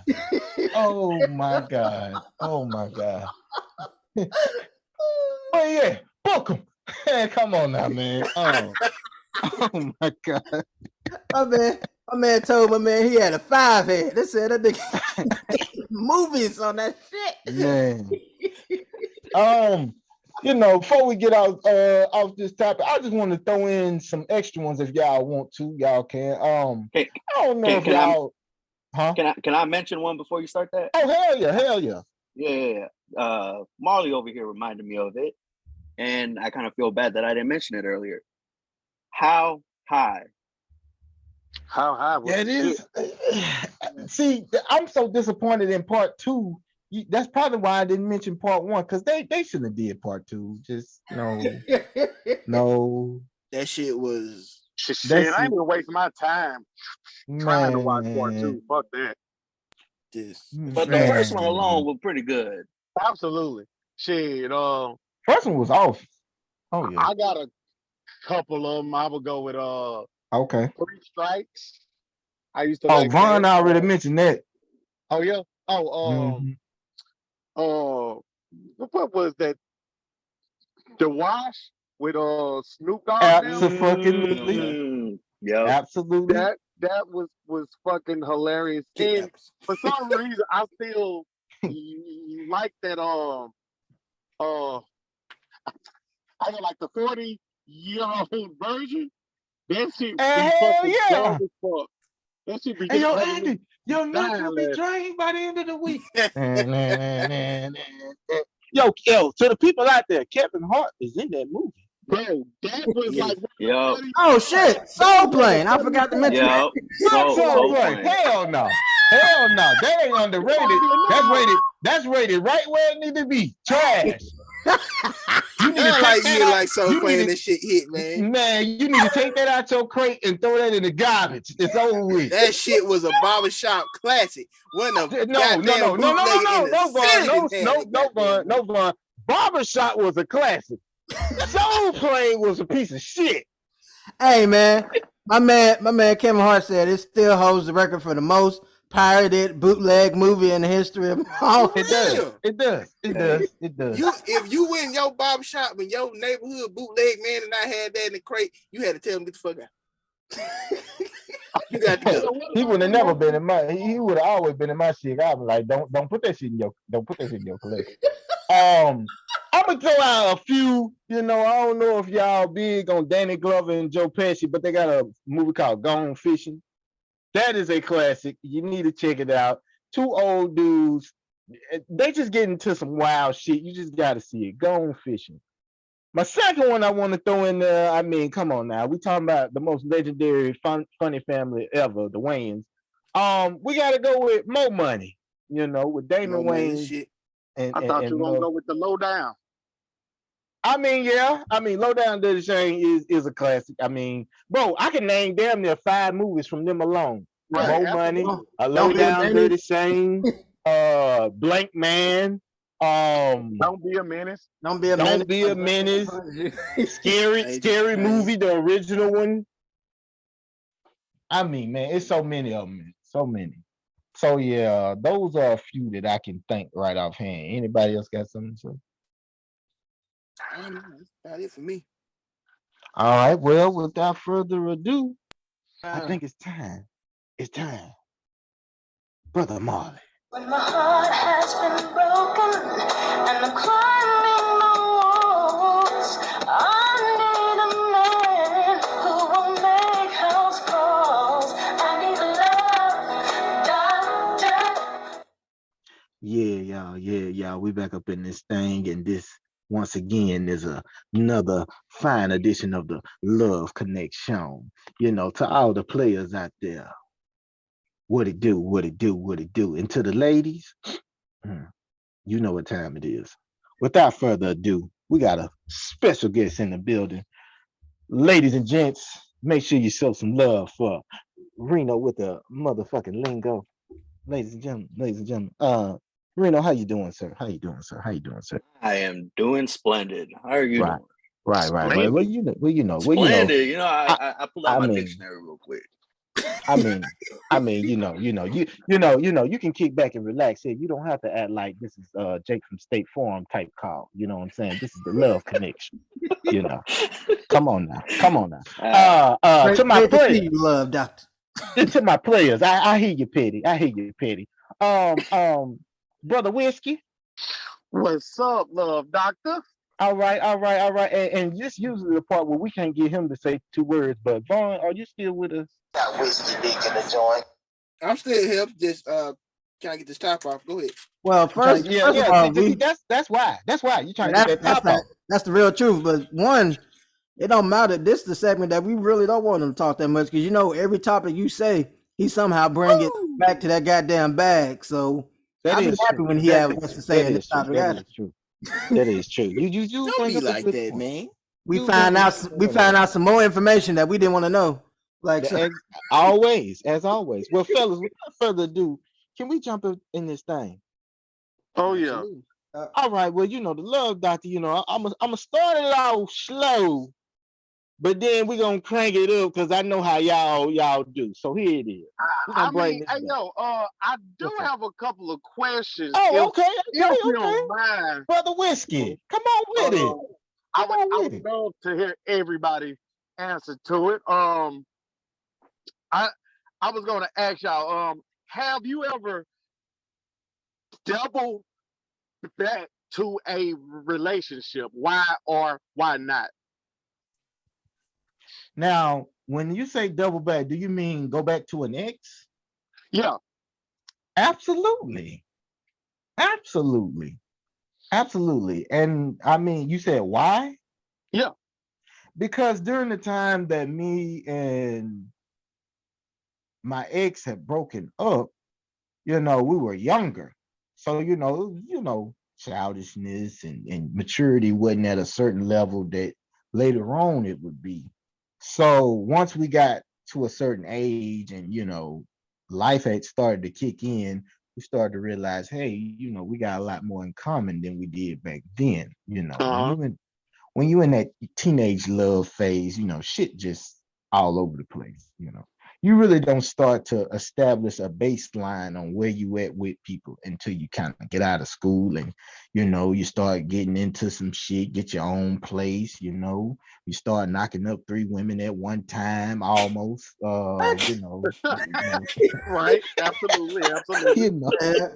How did I get involved? How did I catch a scrape from this conversation? I'm just saying, you can't never say that you ain't never lived your life, Brother Marley.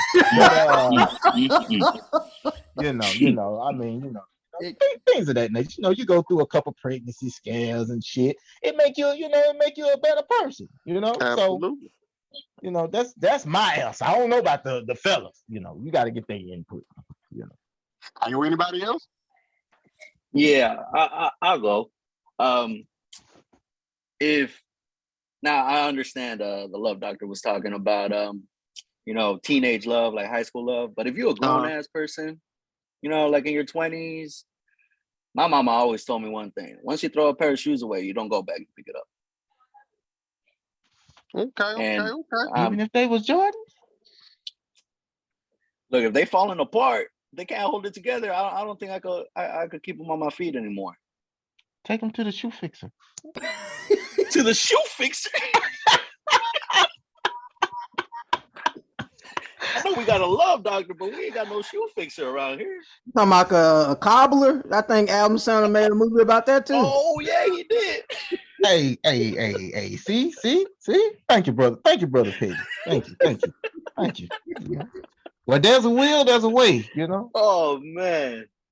I mean, shit, I'm about to say, shit, with me, I 100% came back once, twice, 3 times, 4 times. But for this Lily White we talking about?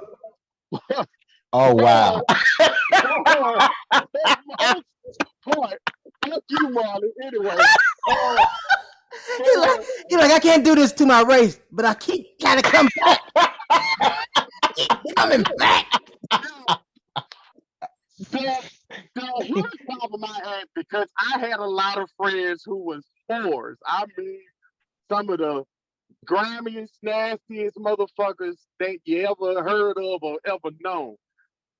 Couple of times I had to take a couple of motherfuckers to the health department. So I was always trying to go back to some shit I knew, just because I was more afraid of having to take that trip to the health department, if you know what I mean.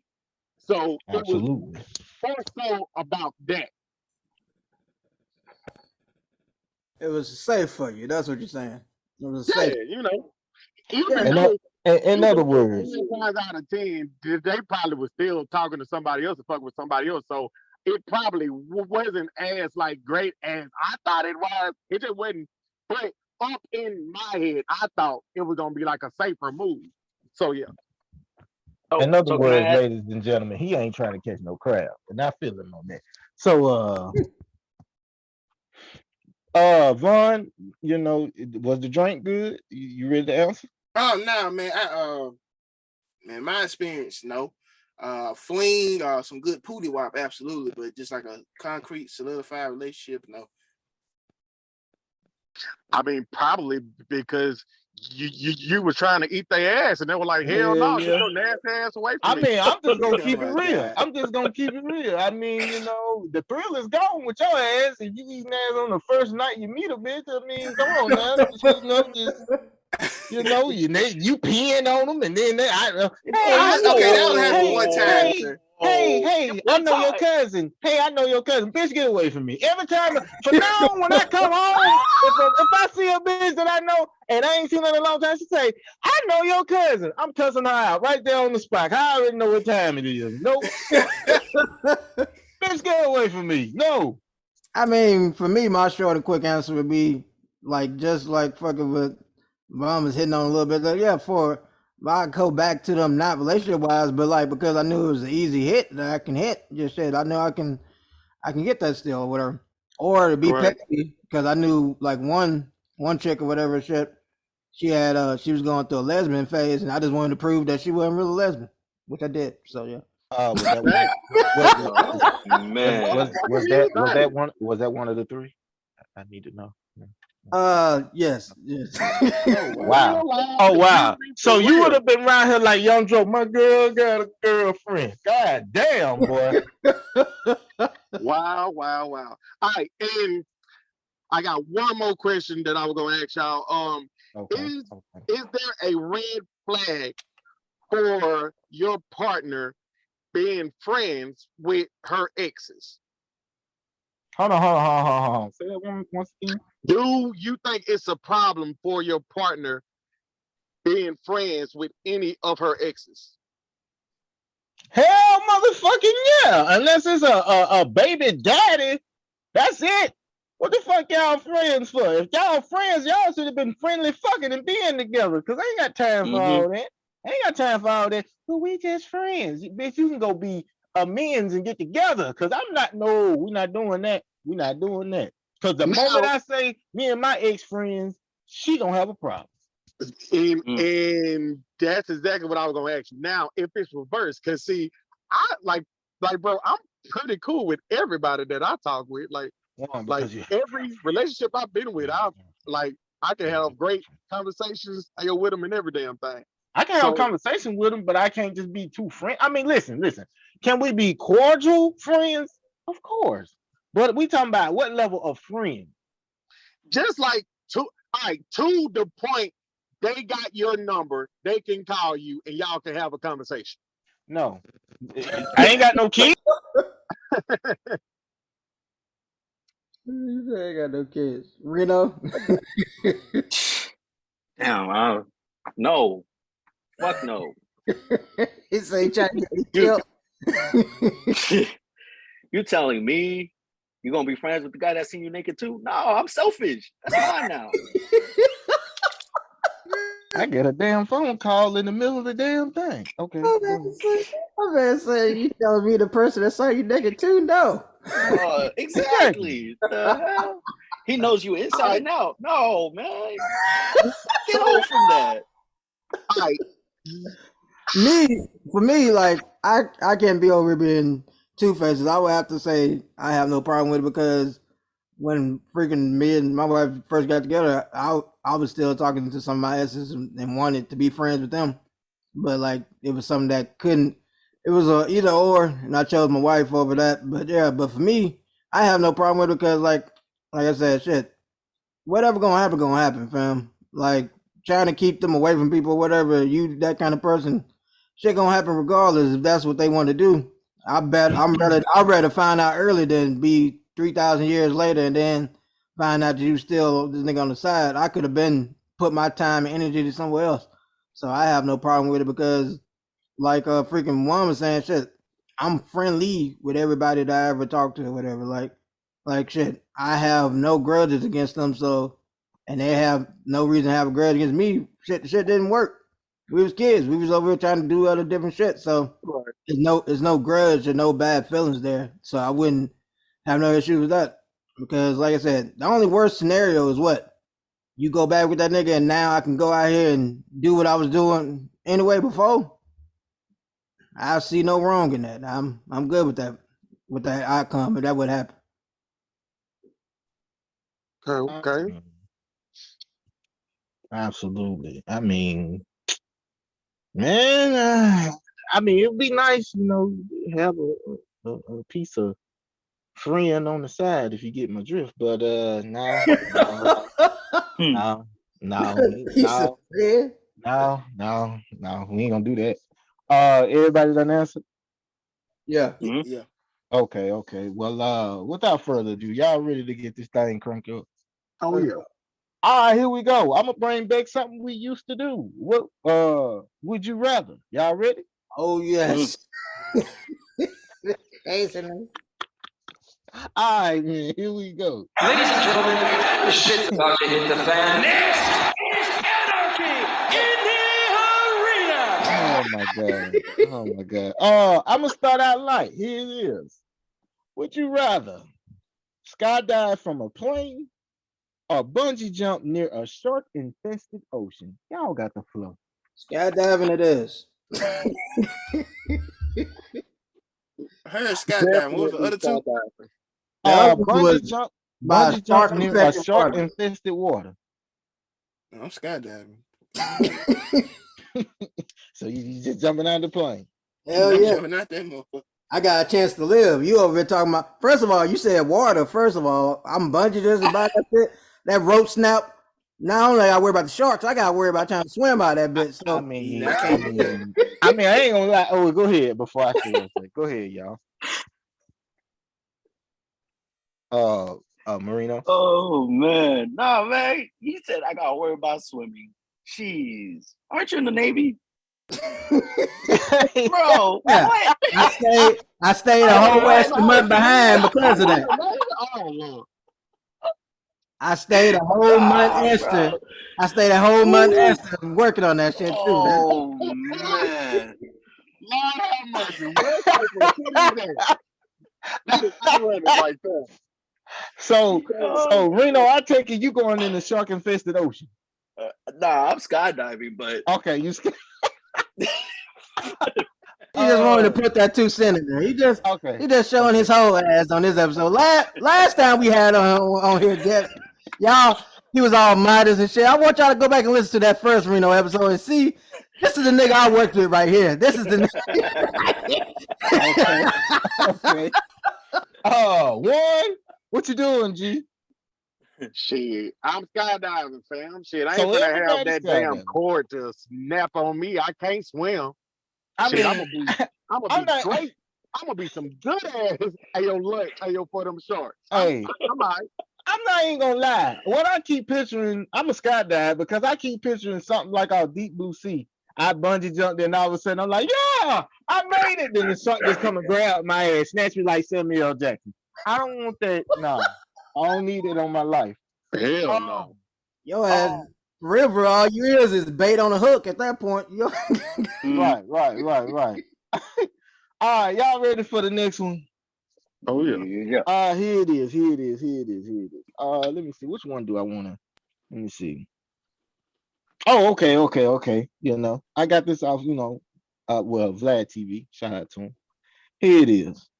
Would you rather have great food for the rest of your life or great sex? Great sex. One. You sure about this now?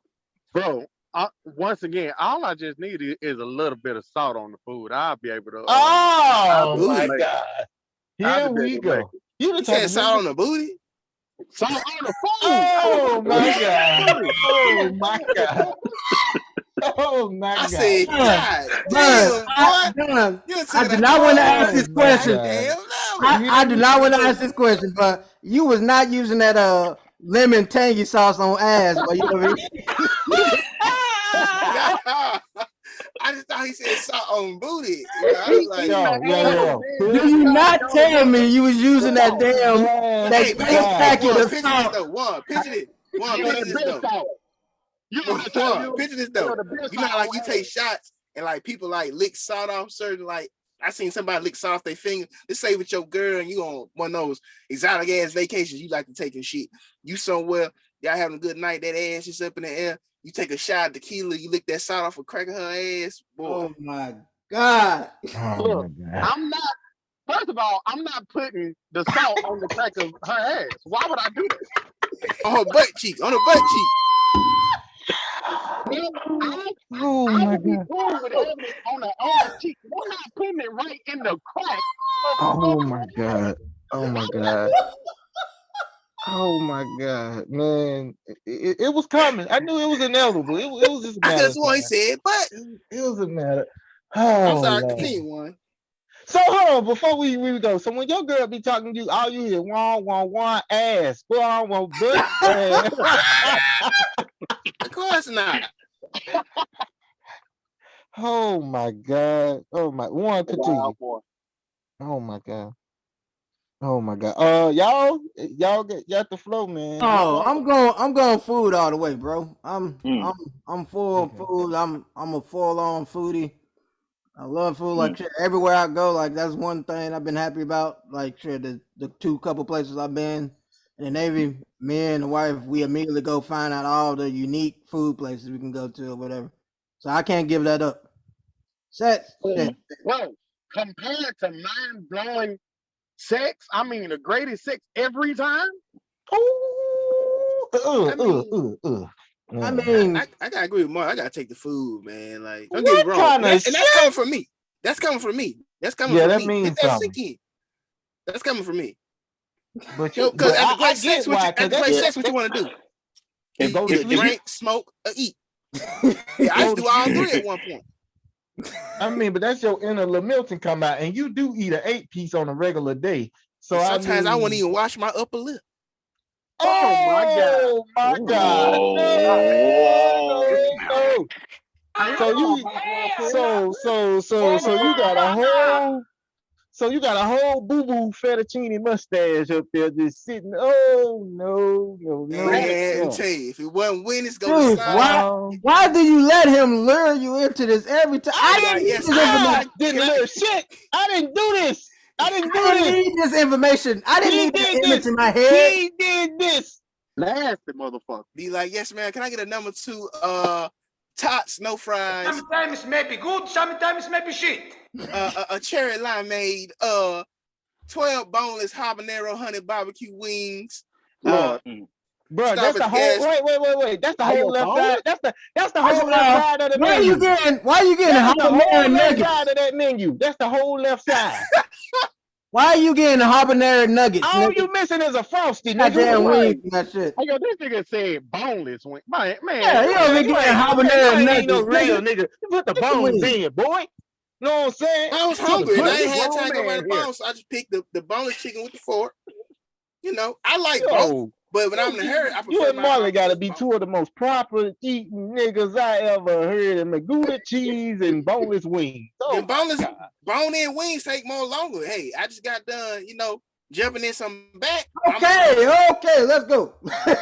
I'm ready to eat. Who ain't answer? Reno. Let's move it. All I'm saying is I ain't sucking off no bone, I'll stick to a boneless chicken. Wait. We didn't say you had to suck no bone. We didn't say eat the chicken. Eat the chicken, my nigga. I didn't say nothing about sucking. That's you and his problem right there. Y'all take shit and you run with it. Every person who eats bone-in chicken, deep throat that motherfucker. Whoa.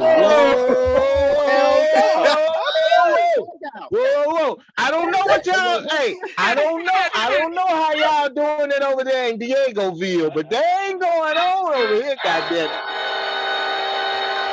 That nigga over here he came in this show gunned up for blazing.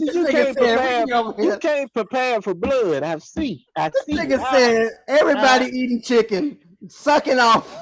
Oh man. How you gonna tell a black man how to eat chicken, baby? Come on now, you don't do that.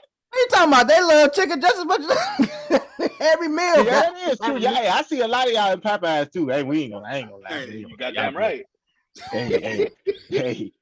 Them I bet they hate to see y'all come. Them family boxes be gone by the dinner. But anyway, go ahead. I mean, god damn it, he got my mind over here fucked up off what he said. Reno, which one you choosing though, man? Which is? Hey, look, listen. When all I could think of when this question was asked was, do I want great sex or do I want white people food?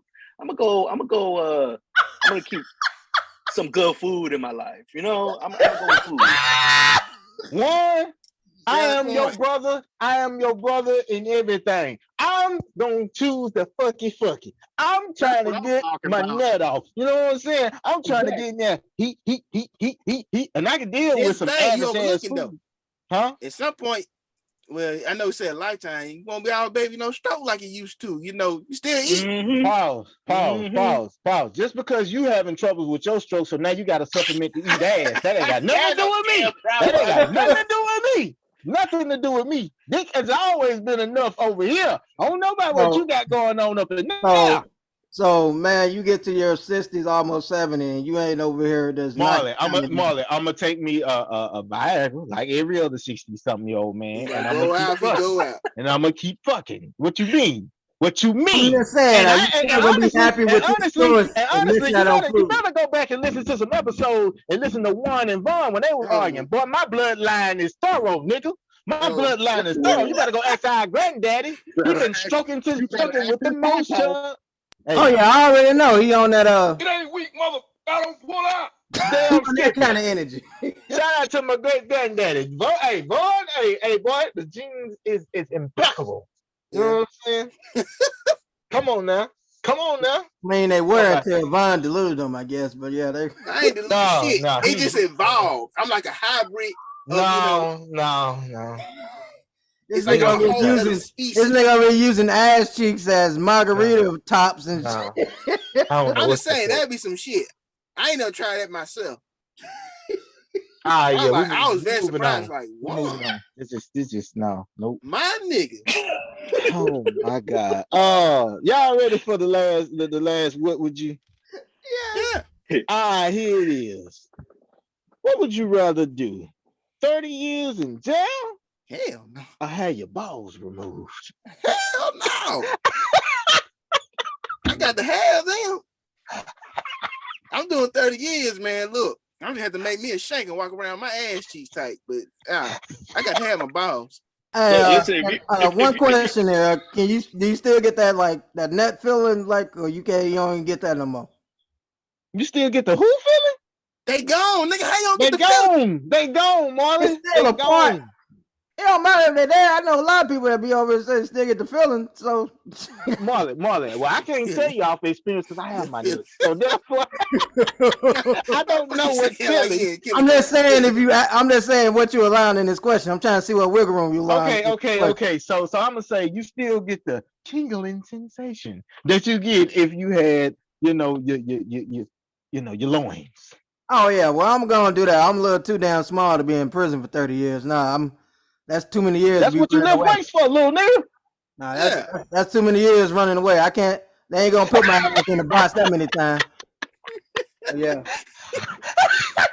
Trust this, Jones. Plus that also solved my problem with that pregnancy scare. Now I can just keep doing that and not have to worry at all. I can just keep going ahead full commitment. Like, so you saying I actually have? Do you mean the semen? Oh my god! Do you mean the semen in the testicles or the actual testicles? You're talking about testicles. I got to have them, man. Like, I don't know what I do without them. See, look, he likes to get his balls licked. He liked his ass licked and all this other stuff. I do. God damn it. I don't like the actual stick. Just as long as I got my hammer with me, I'm good. Like, it ain't no purpose of me. Why does it sound like you finna sit up there drop with? Hey, you want to hear my horn? Hey, you want to hear my big horn? Ain't no need of me spending all of them years in jail, bro. I'm gonna have to fight so much. You know what I mean? Like, I'm a big, tall nigga, so I'm gonna have to prove myself to these other big, tall niggas. Well, at least you know. At least you finally been honest about it.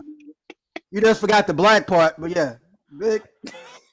So I'm gonna have to constantly just have to fight. You know what I mean? To like prove, right? I feel like my dominance. The whole 30 fucking years. Just get the kicking them.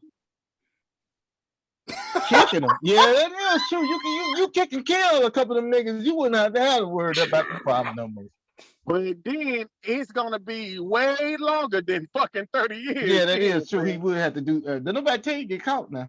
But it's only one person in this jail that can put a hole in a nigga chest by kicking him. They know who that is. Man.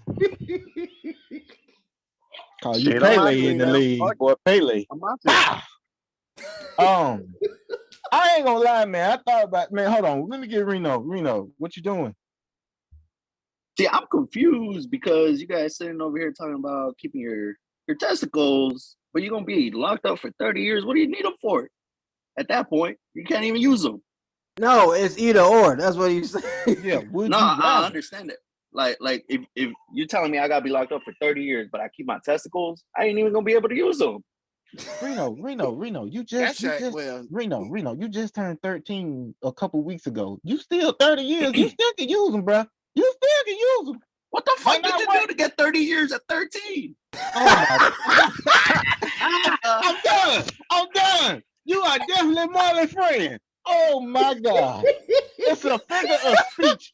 It's saying you young, bro. 30 years from now, you will be what, in your 50s?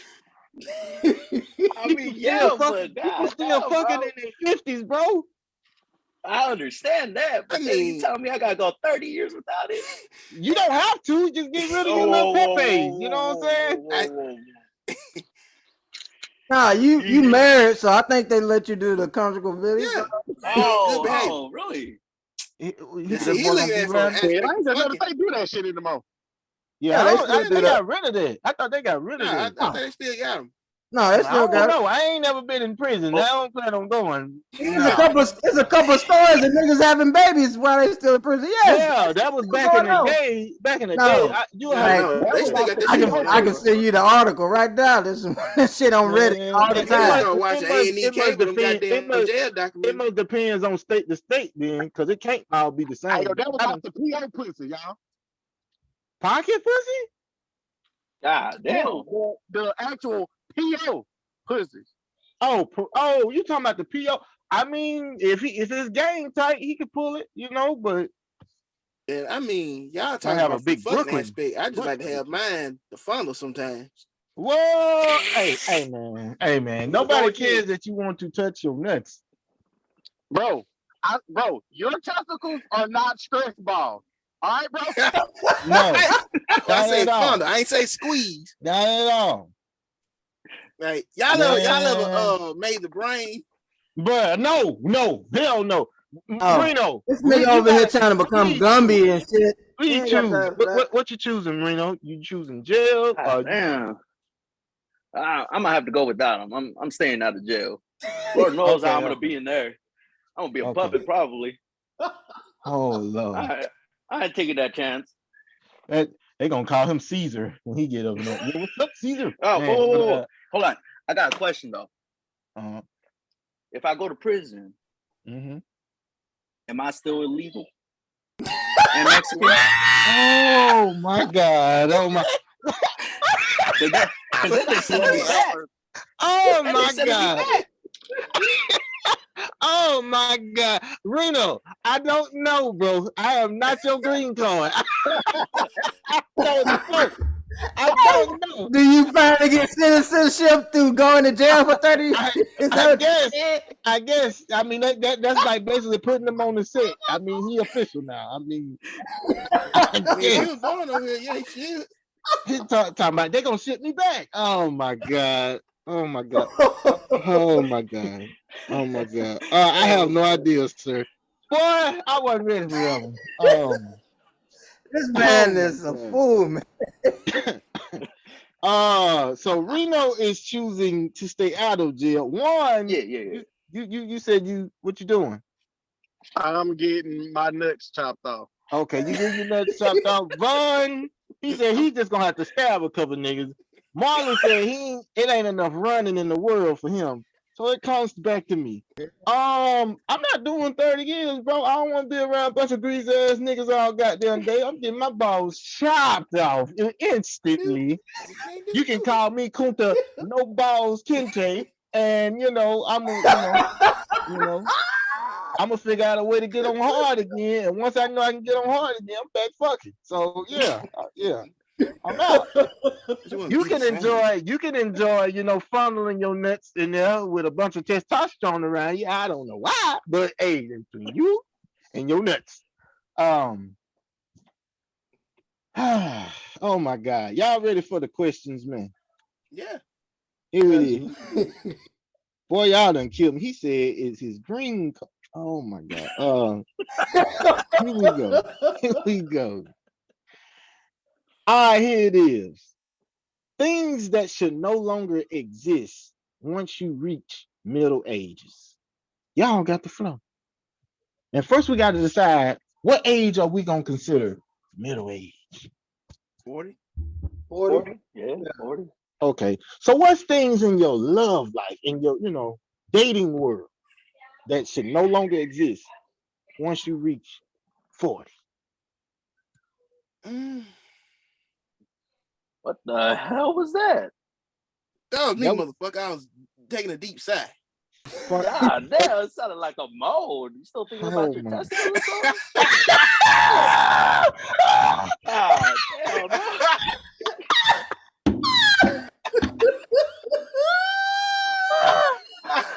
Fuck you, Reno.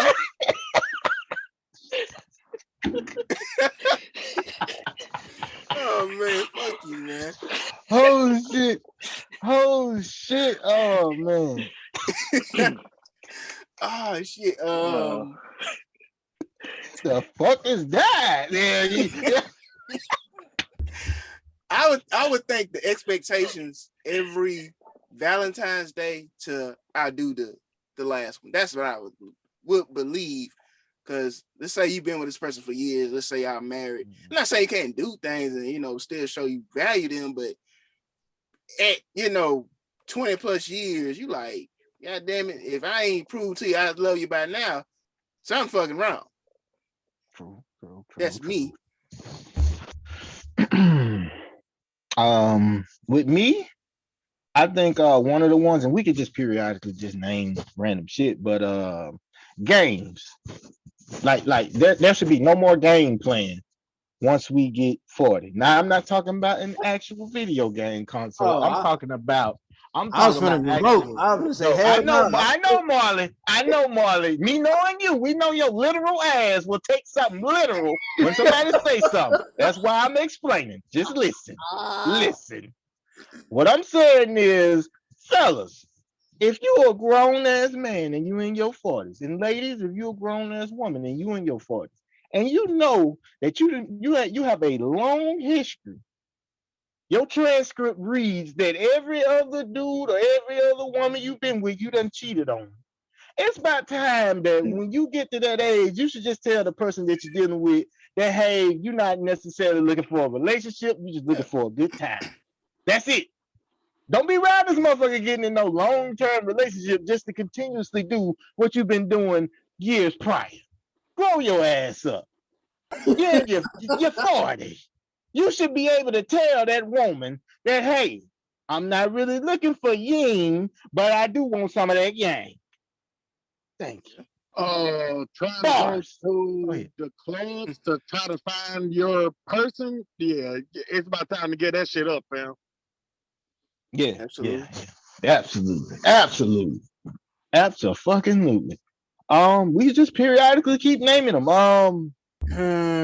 Shit, Reno, you got one? Shit, cause I'm trying to think. I have one. I'm trying to think over here too, because I got one. Okay. Ladies, once you reach 40, you cannot be sitting up here talking about you still focusing on your career and now you ready to settle down and make and have kids. Girl, you're 40. You're old. You're a fossil. You're antique. It's time that ship doesn't sail damn near. I know you be saying, well, Janet had a baby at such and such. We don't even know if that baby who. I mean, that's true. Come on now. And that's kind of not had a surgery again. That's what most of them do, whatever. If you she got putting herself at risk trying to have kids at that age. If you got to have surgery in order to try to make a baby and it don't, I said surrogate. Like that's when they have somebody else have a kid. I mean, yeah, that might be the case, but man, nobody got time for that. I'm trying to put the dick and off in the move off, you know what I'm saying? Make the baby, you know what I'm saying? Got time to be up there wasting on no. Yo, man, can you hold my sperm? Ladies, can you do this? Come on now. Let's see. What are certain things once you reach middle ages that you just gotta? All right. I got another one, but go ahead. Well, trying to spend all this time without like all of the foreplay, that shit dead. It's just all I want to do is spend my you finna piss Vaughn off. Go ahead. Like, I mean, god damn, man. Now we just had a fucking segment talking about great sex. You selfish motherfucker. Man, look. Who just says great for? Just him. That's why he just him. Bro. I mean, I chose it too, but I mean, I'm just saying, bro. Just doing like just like foreplay, like that. Come on now, we at an age to where if you ain't like right by now, you ain't gonna ever get right, sweetie. So you gonna be done eating pussy at 40? Huh?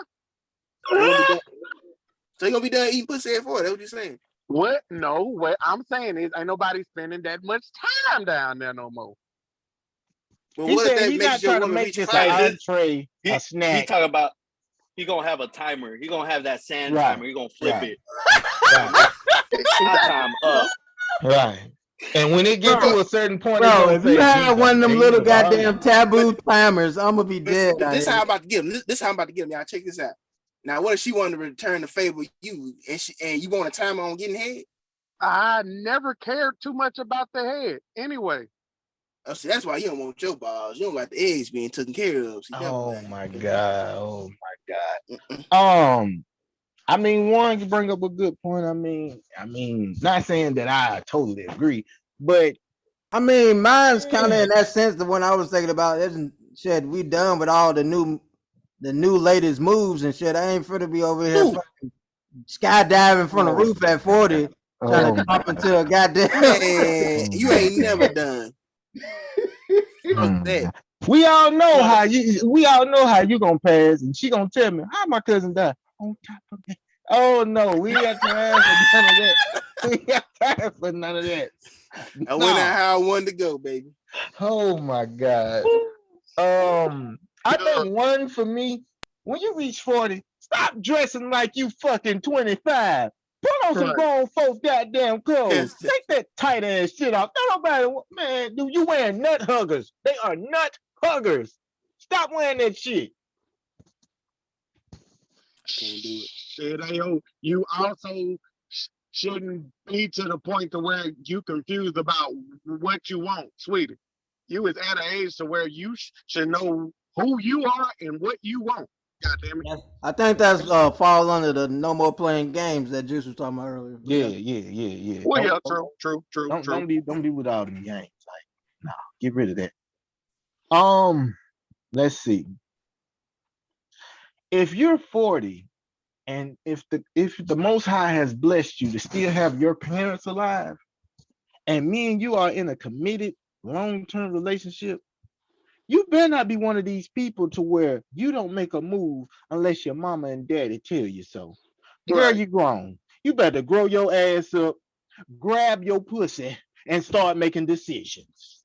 That's all I got to say. That's all I got. I don't know about this. You know. Reno and Marley, y'all got anything? I know y'all was like, I can't even think past 14. But go ahead.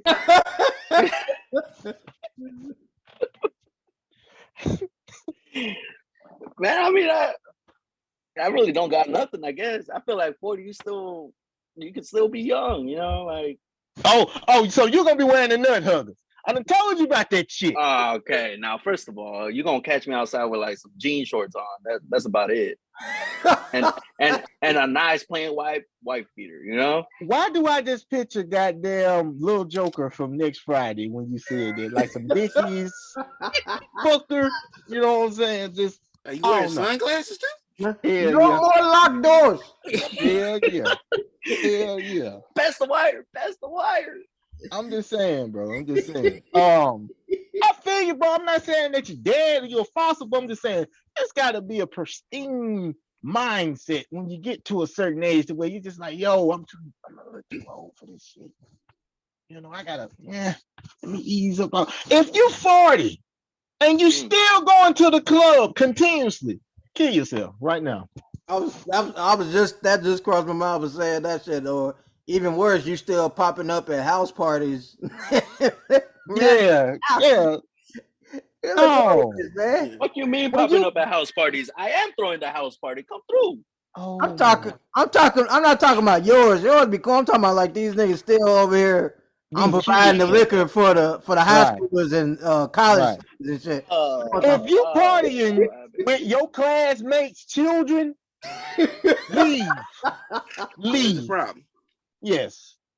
You are on the verge of going down the halls of Robert Kelly. If you don't know, that's all I got to say. And that gets you a good 30 right there. 30 piece with no biscuit. All right. Anything else before I move on?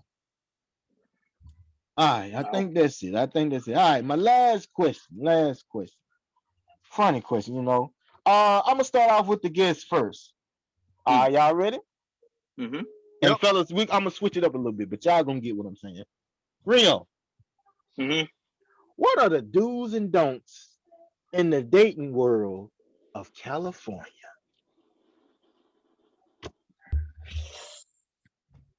Stay away from California women.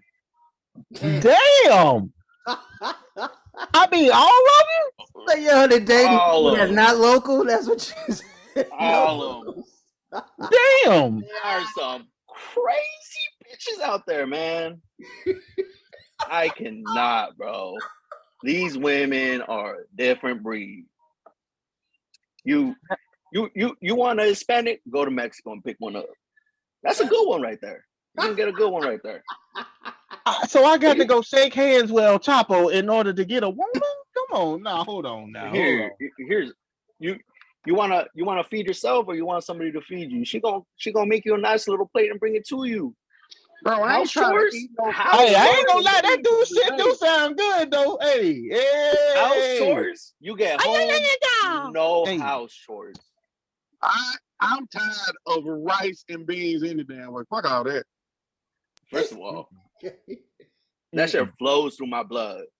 Oh Lord, you basically was set tripping when you said it. What you just said is the equivalent of him saying, "Don't nobody want no more fried chicken one." That's disrespect. That's disrespect. Just He said that shit flow through my blood. you know. Well, listen, that's too much. That's too much so- seasoning. That's too much seasoning and flavor for one. That's what he said. Yeah. So basically, and the the salt, do's and man. don'ts is just stay out of California, and if you want a Hey. Hispanic, go to Mexico. Yeah, because California is getting too special for me now. I even got my parents out of there. My daddy in Texas now. Shit. Damn. I told him, get your ass out of there. God damn. Well, I mean, hey, he keeping it 100. Stay out of Cali. Now I'm gonna go to Warren next. Warren, Yo, what are the do's and don'ts in the dating world of a truck driver? don't tell them that you're a truck driver because they just think that you got cash that you don't have. Okay. Okay. Does that apply for the regular women and the lotless? I don't Damn. have no lot. Oh, okay. At all. My bad. So I don't know about any of that. Also, don't be one of those persons who is just so obsessed about his woman to where you ain't even trying to drive because you gotta make sure your girl is at home whenever she says she at home. If she fucking with somebody, she gonna fuck with that person regardless if you driving trucks or not. That's true. Regardless. Women are better cheaters than men. And also shit, let me think. Try to find a person who understands that you ain't just like got time to be like just be trying to talk every day. You know what I mean? Like on the phone conversation. I get you on the road, you ain't at home, but I mean, you just don't just have to just be on the phone for hours every motherfucking day. Like you got a job to complete while you out here.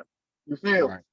I mean, I thought that's why y'all have that cool sideline coach headset for, so y'all can talk on. Oh, that nigga got you on here talking about you, Mike Tomlin. Oh my god. That's why I still don't Nigga got be one. looking like he calling in plays. He is. Hey, bitch, when we gonna get up later? That's his play right there. I hate to see that shit.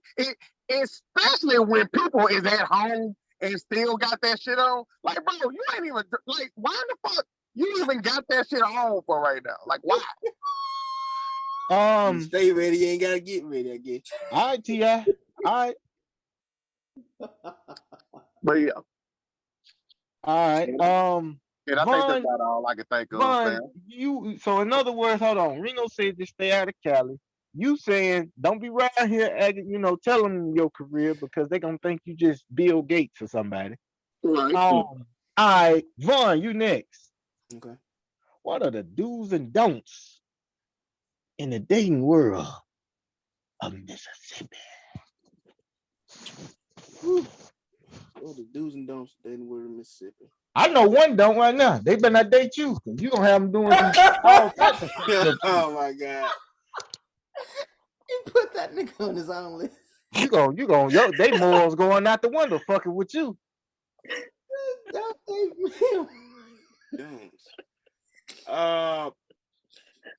First off, I would say, even if you are, that's more than fine. Show preference. Don't date someone who's comfortable being here their whole life.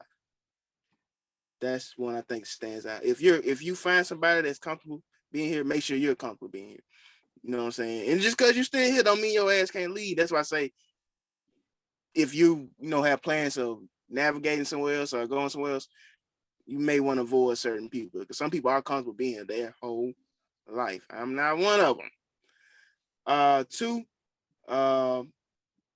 it's such a small state, but especially where I live, such a small city. Don't be surprised, man, if your girl knows some people. Not every female, but don't be surprised, man. Some dudes done had your female, so on and so off. A lot of people currently now, they cheat a lot down here. I'm not saying it's nowhere else, but don't be shocked when your girl got a pass. That's the only thing I can say. Do not date a girl, or don't even conversate with a girl that know your little cousin. Cause oh my God. That making my point. Oh my God. You already know what she into, what she expecting. Man, I didn't know this until I would have told, hey, don't touch me. Hey, bitch, hey. Just all nasty. So those are your ones? Yeah, man. Be with somebody, man, that's want to get out this motherfucker, and don't be surprised that some people have passed. Some motherfuckers are shocked that people have passed. I mean, shit. Even in Mississippi. Okay. Marlon. Community activism himself.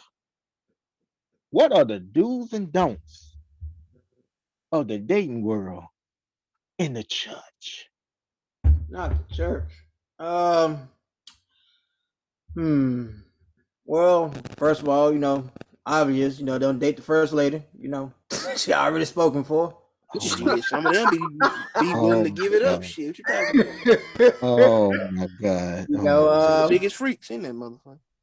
Oh yeah, I definitely date around in the church. It's a lot of available there, but I'm just saying, you don't just go for the head, the top, my nigga. I mean, obviously, let me ask you something. Let me ask you something. Let me hold on. Let me ask you something. So it's not okay to date the first lady, right?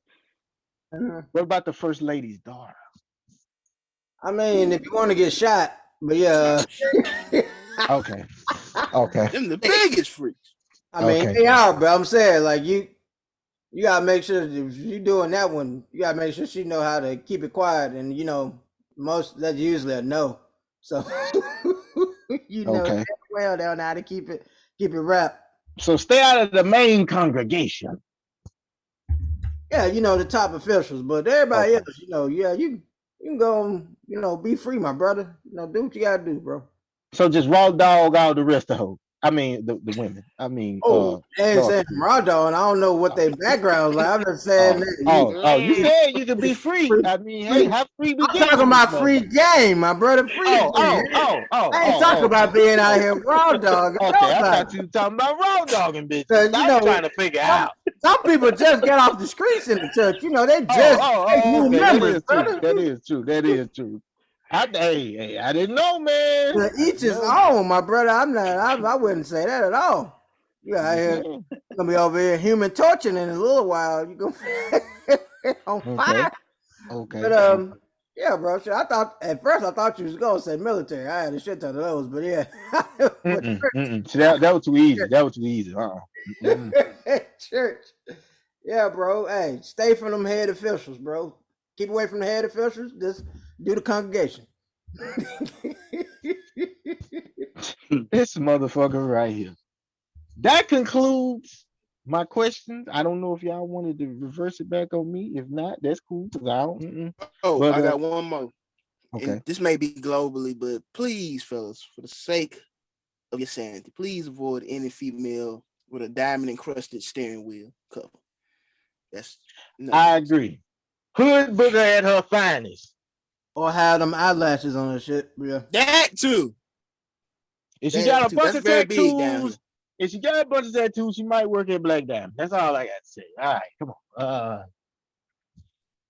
I'm done with the questions. That was the love connection. I appreciate all the honesty and green card references and things of that nature. We move to the final segue. Get it off your chest. Y'all got the flow, and here it goes. Handle your business. See, I told you these guys don't miss. Another classic in the books. But before they get out of here, there is a few more things they gotta get off their chest. So back to the fellas for Get It Off Your Chest. Thank you, Mr. Freeman, once again. And like I said in the show, you can go to the good people at www.yourvoodoo.com. All right, I'm trying to be quick as much as I can. Apparently, a politician by the name of Mike Ickes in New York's 12th district has teamed up with Pornhub and released a tape of him having sex to promote his sex positive agenda, which includes legalizing prostitution. I'm done. I'm done. I'm done. I'm done. I am done. That's something I never heard of. So hey, I am done. Yo. How is he still an officer? That's all I need to know. The 13-minute video, 13 minutes. Gotta go, Mike. Features Ickes and his adult film star named Nicole Sage. I thought I said Nicolas Cage at first. Wait a minute. And in the precinct supporting this? What you say? And the precinct is supporting this? I haven't seen any pushback from it. Oh my God. Sage confirms that she consents, isn't under the influence of drugs, and also that they've been STD tested twice. So I guess he's trying to say that. Who got time to be testing these prostitutes before they hit them? Well, I guess that'd be part of legalization of it. Like, hey, you have to get tested, you have to go to a certain company, you have to have your files documented. I'm assuming this was the pro he was trying to push in his video. All I know, if I get done with the show upload, I'm gonna try to find this fucking video. But oh my made a statement God. to the city and state. This is his statement. I am kind of a nerd who doesn't like to be in the center of attention. You really say yeah, so? Don't is that say. What you really say? But oh my God, that was his whole MO, man, pushing to legalize prostitution. Apparently, this is coming from a shy guy. He wasn't shy to put this out, right? And have his dick out on camera. Shout out Mike Ickes, 12th district. Oh my God. Moreno 1. Y'all got anything? This is just. Oh my God. I don't know, man. Well, I'm very baffled out here with all these things going on. Oh my Shit God. crumbling. Oh my God. What is the world coming to? This man, I don't know. You had anything you wanted to add, get it off your chest, before we get up out of here? What I want to get off my chest is Marley need to stop coming up with these dumbass conversations, putting us in an uncomfortable spot. I agree. I agree. He leaves us speechless out here. But you want to hear something crazy? I was told that I have the most off the wall questions when back in the day when we was all getting together doing this. I was like, it would be from the two youngest and mentally challenged motherfuckers on this show, but we ain't gonna talk about that. I think one is busy. I would say one Randy Johnson. We was talking about him early. Randy Johnson, he fucking did y'all know he's a cameraman now? Oh yeah, I seen that. Yeah, my man's over here. He out here. He got the best retirement job there is. That nigga over here getting free tickets to all the games by being a cameraman. He don't give a damn about them pictures. He just want courtside seats. Damn Skippy. I mean, man, the man already multi-million. Come on. Hey, you see this logo though? No. It's a dead bird. Now, I don't know if you know behind that, but he threw a pitch back in the day and killed a bird. Oh yeah. Man, you know what? Man, I'm done. I think one is busy. So I got a quick quote I want to share, and it goes a little something like this. You're not a goat until you lose it all. Watch everything fall apart. Stand up, hold your head up high, grind, and get it all back. That's the message I want to send to all the listeners, all the followers. Appreciate the love and support. Reno, you gotta come back. You gotta come back. Oh man, Yeah, I love Reno, being on man. here. For sure. And hey, here go your outro. I'm running late to work. Oh my Oh, god. Lord. Oh my god. Oh, man. It's a trap beat for Taco Bell for you, brother. Go and get that Taco Hell in you. I could tell why you in the Navy and not DJing, because I don't know what's worse. You are academics.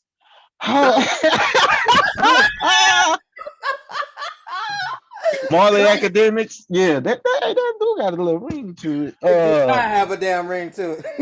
Hey, my bad. All right, well, on that note, man, one. If I could.